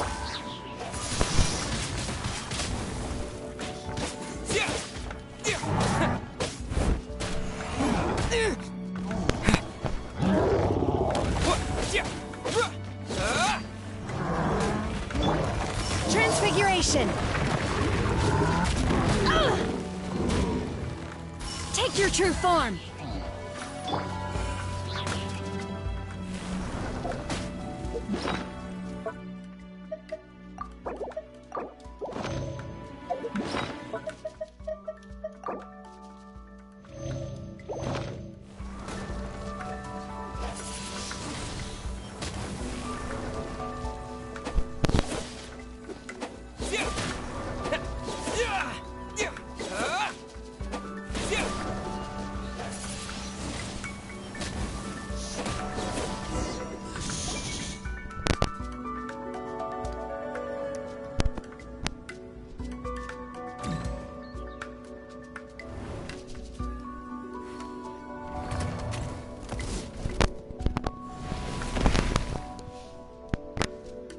We're gonna fall.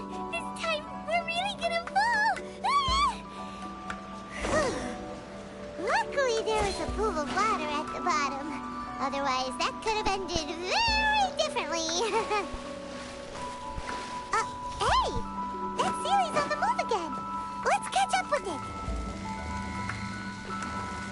Huh. Something looks different about this stone wall. Let's take a closer look.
What the hell?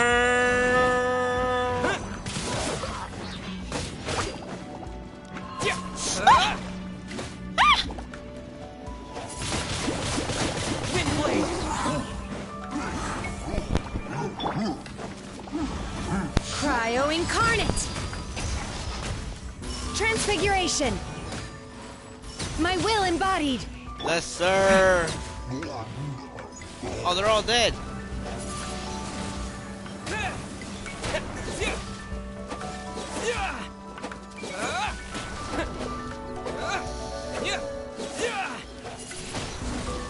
Windblade!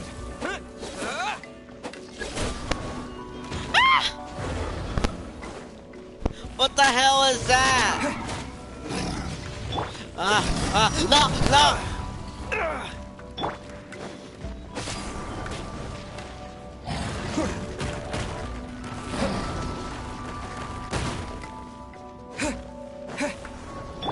Freeze!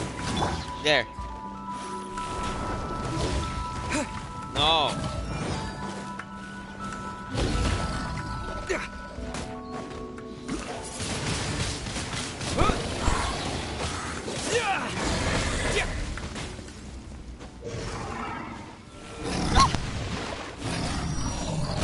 Bro, quit running. I need energy. Oh.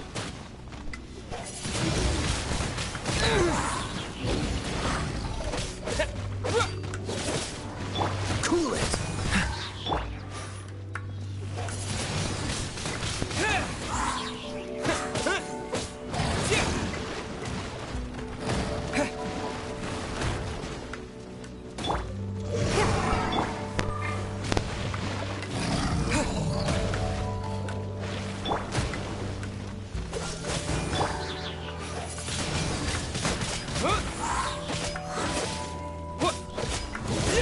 Let's go. He's almost dead. Freeze! Maybe I wasn't meant for this world. Windblade!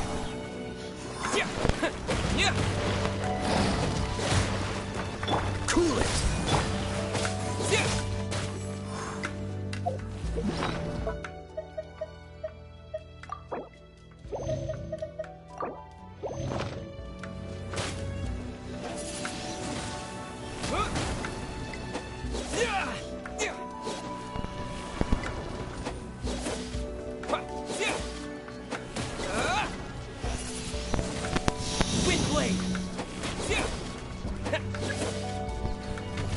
What the hell?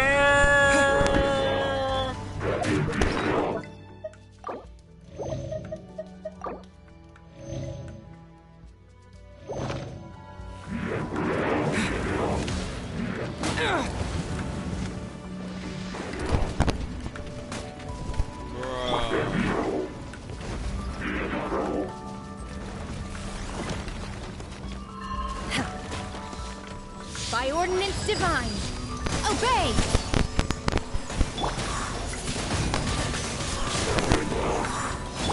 Freeze!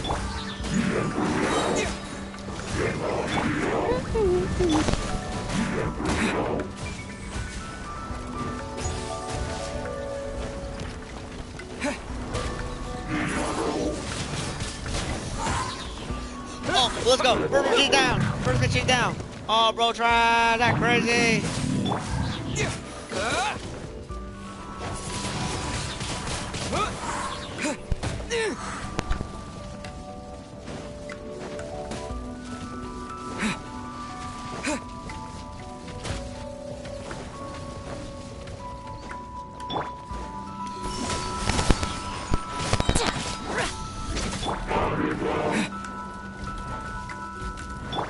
Cool it!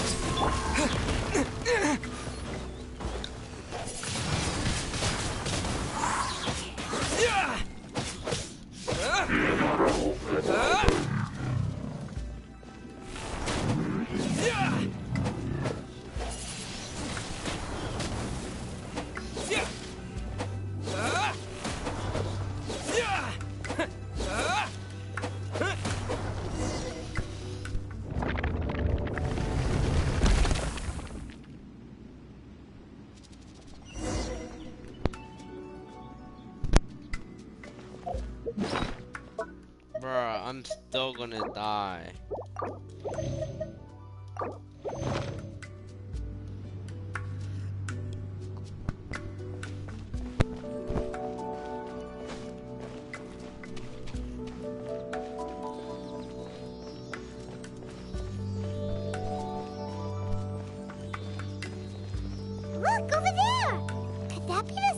Vermilionite? Yep, that has to be it.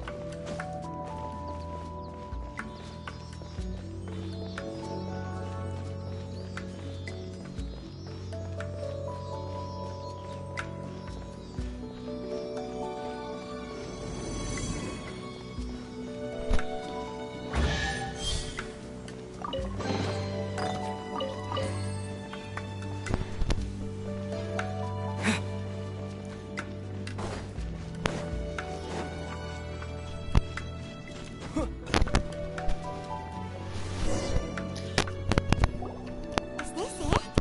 Is this the Sunset Vermilionite? It could be. Yep, it is. It has to be. So huge!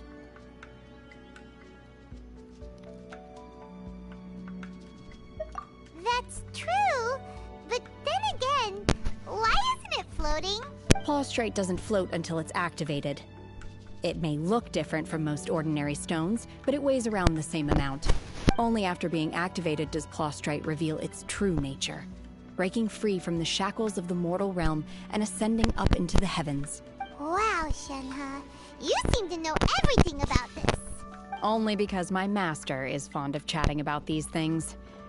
The moment she has some time to spare, she'll come straight for me and start telling story after story. I don't care for her stories most of the time. I certainly didn't expect them to ever come in handy like this. Hold on a sec. Paimon just realized something. If we activate it here, there's no way we'll be able to get it back to the site, right? Heck, we'll be dragged up into the sky too! But if we don't activate it, how else are we gonna lift it? This rock must weigh well over 1,000 pounds, surely! Don't worry. I can handle the weight quite easily. Are you sure? Be careful! Please don't worry. I'm well aware that a plaustrite sample this large must be highly valuable. I will be gentle with it and make sure it does not get damaged. My safety. That's right!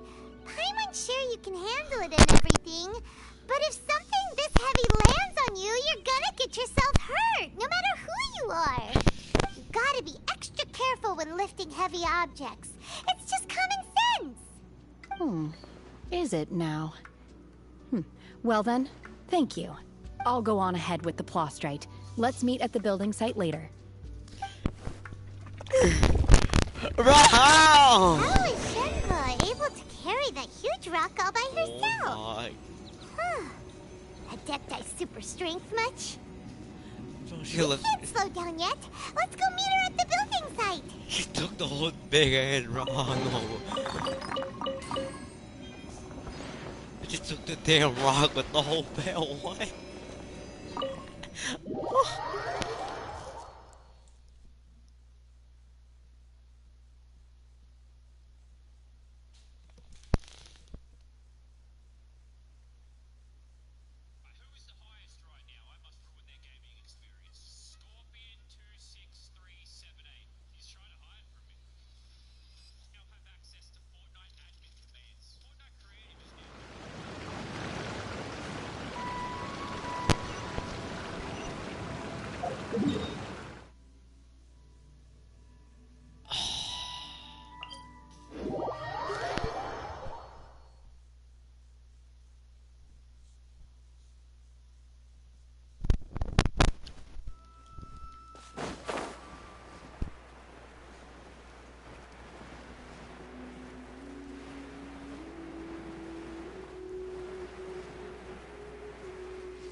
There.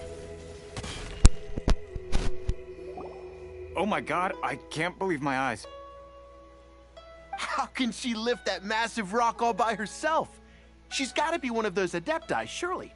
Oh, mighty Adeptus, please give me your blessing so that in the coming year I may reap a more bountiful salary. This is top tier in size and quality, and the condition it's in is quite simply immaculate. Congratulations, this item is approved for submission. I'm going to award you full marks for the Sunset Vermilionite item. May I take your name?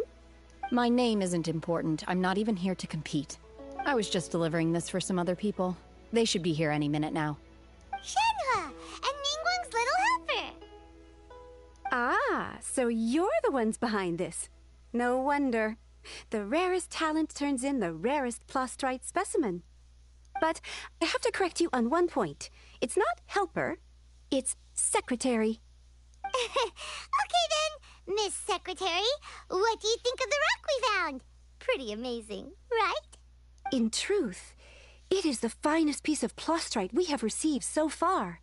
If everything goes according to plan, we will use this piece in the foundation of the Jade Chamber, which will enable us to proceed to the next stage of construction. As a side note, Lady Ningguang has rented some dwellings in the nearby area to serve as accommodations for the contestants. If you need a place to rest, you are welcome to stay there. Now, please excuse me. As you can see, there is still a lot of work to do on the building site. Yeah, we're definitely winning. Shenhe, just now on the way over, pretty much everyone was singing your praises. Oh, really? What kind of reaction is that? So strange. Aren't you happy about it? Whenever Paimon gets praised, Paimon can't help but hold her head up high and break into a big smug smile. I've had similar compliments before. Damn. They call me an Adeptus, treat me with great deference and respect, as if I'm set apart from the common folk. Yeah, 'cause that's how Adepti are. At least the ones we've met are pretty unique and reclusive, too. Way different than normal people. But I am not... Shenhe? I'm fine. I've been exerting myself quite a lot ever since we set foot in that abode. I'm just a little fatigued. Well, Byron said that there are some makeshift hotels we can use, right?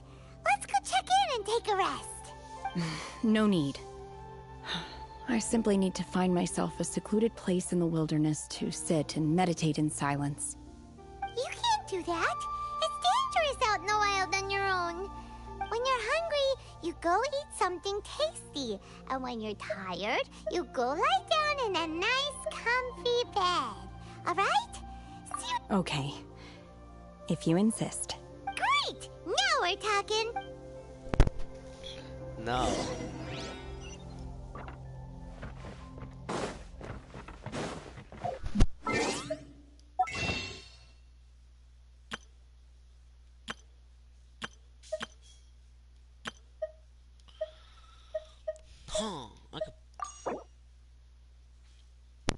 That's a man? I thought I was a woman.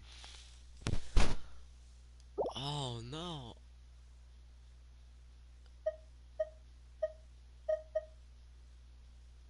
Oh no.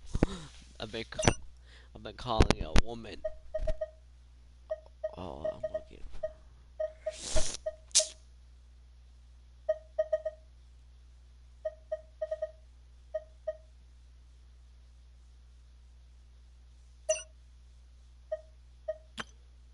Let me check the shot, the wish.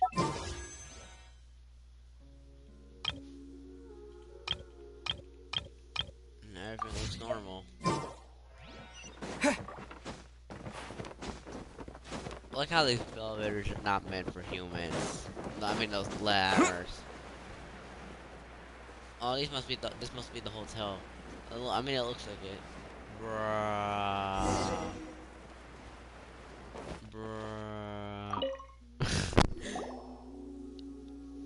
Hi there! Checking in, are we? You're just in time. We only have 2 rooms left. Since this was chosen as the building site for the new Jade Chamber, we've had a constant stream of people in this area. And not just workers either. Visitors, business people, tea sellers, all sorts. So Business is booming for me today. Very few vacancies. You're lucky you got here when you did. Great! One of your rooms is still being cleaned. I guess it should be ready within the hour. The other room is just at the door on the left. Here are your keys. All right. Hope you enjoy your stay. Please excuse me, I'll leave you to it. Shenhe, you should go get some rest. We'll hang around outside until the other room's ready. Paimon's gonna go see if there's anything good to eat around here. Paimon couldn't help but notice one of the guests walk in with a huge grilled chicken drumstick before. Let's buy one for Shenhe too. She can have it as a midnight snack. Or save it for breakfast tomorrow.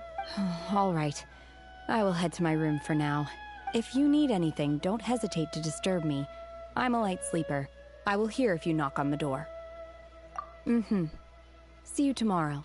Aw, she's so sweet.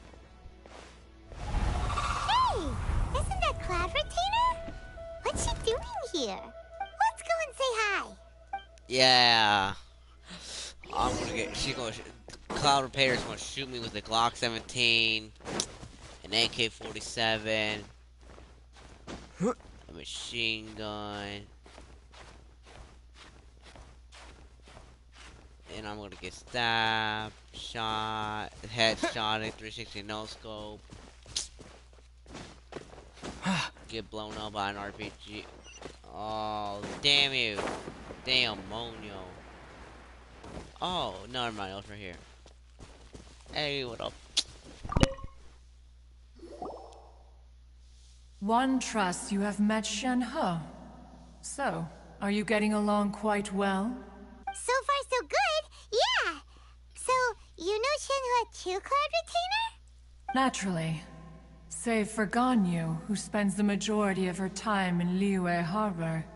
All the Adepti living today are acquainted with Shenhe to some degree. Cool.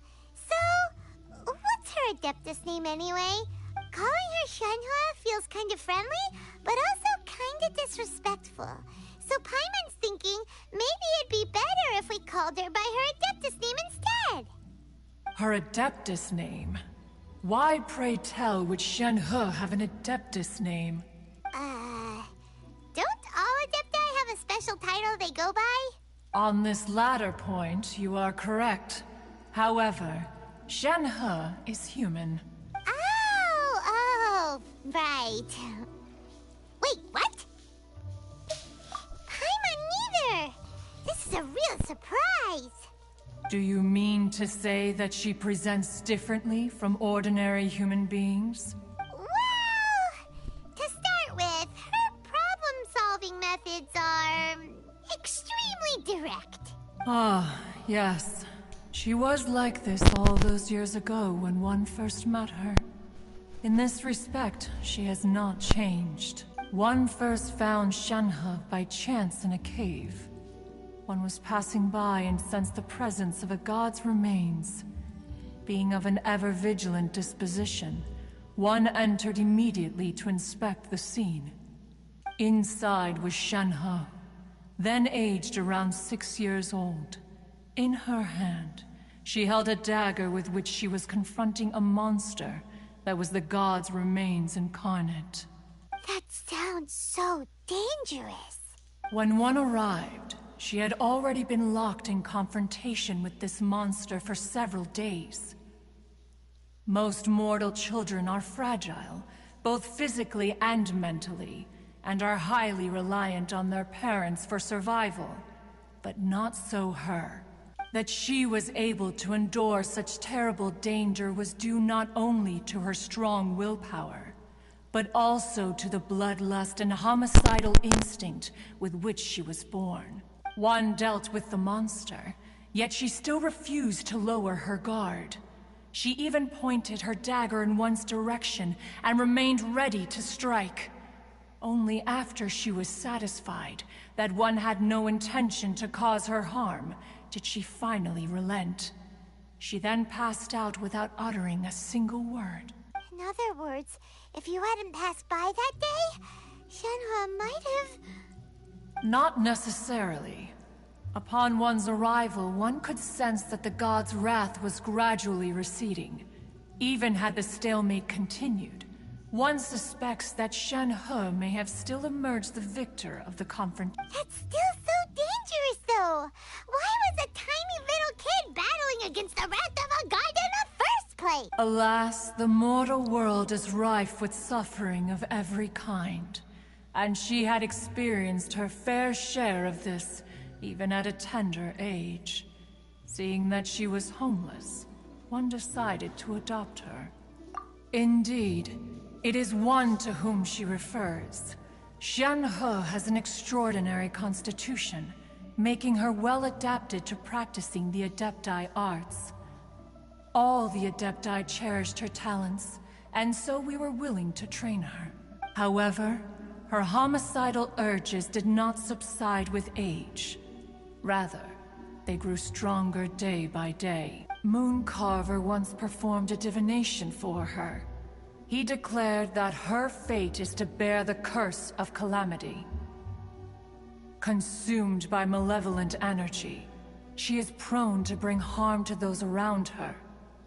Such is the magnitude of the danger this poses, that her soul must be bound with red ropes to keep her homicidal instinct at bay. The red ropes have indeed served to keep her calmer and more content.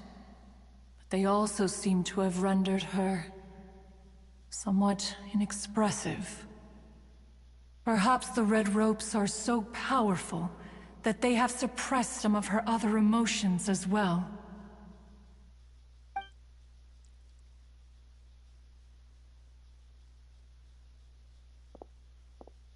It is only by fate that people's paths may cross.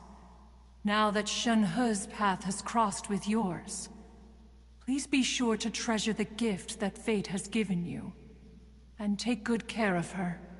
Oh, now Paimon gets it. You came out here to check up on Shenhe because you were worried about her, didn't you? Huh. You dare draw such a facile conclusion on the nature of one's present excursion? Incorrect. The truth is that while Liyue Harbor may seem peaceful today, danger is always lurking in the shadows. Ningguang once made a bold assertion that this is to be the era of the contract between Liyue and the humans.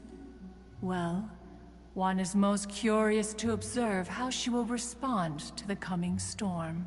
If she handles it admirably, one is willing to be a witness to her achievements. But if she does not, the Adepti shall not hesitate to seize control. Let us conclude our conversation here for today.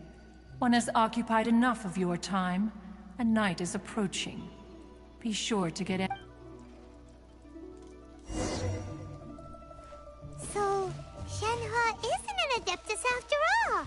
She just grew up around the Adepti. Oh, no wonder she doesn't like being treated as an Adeptus. Having everyone falling over themselves to show their respect all the time must be kind of hard to deal with. Almost level 30. Oh, next live stream will definitely get level 30.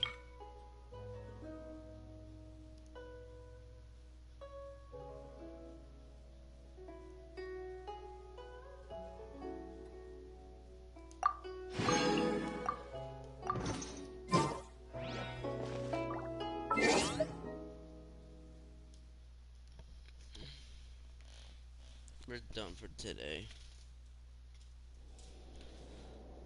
Such a long live stream. Longer than usual.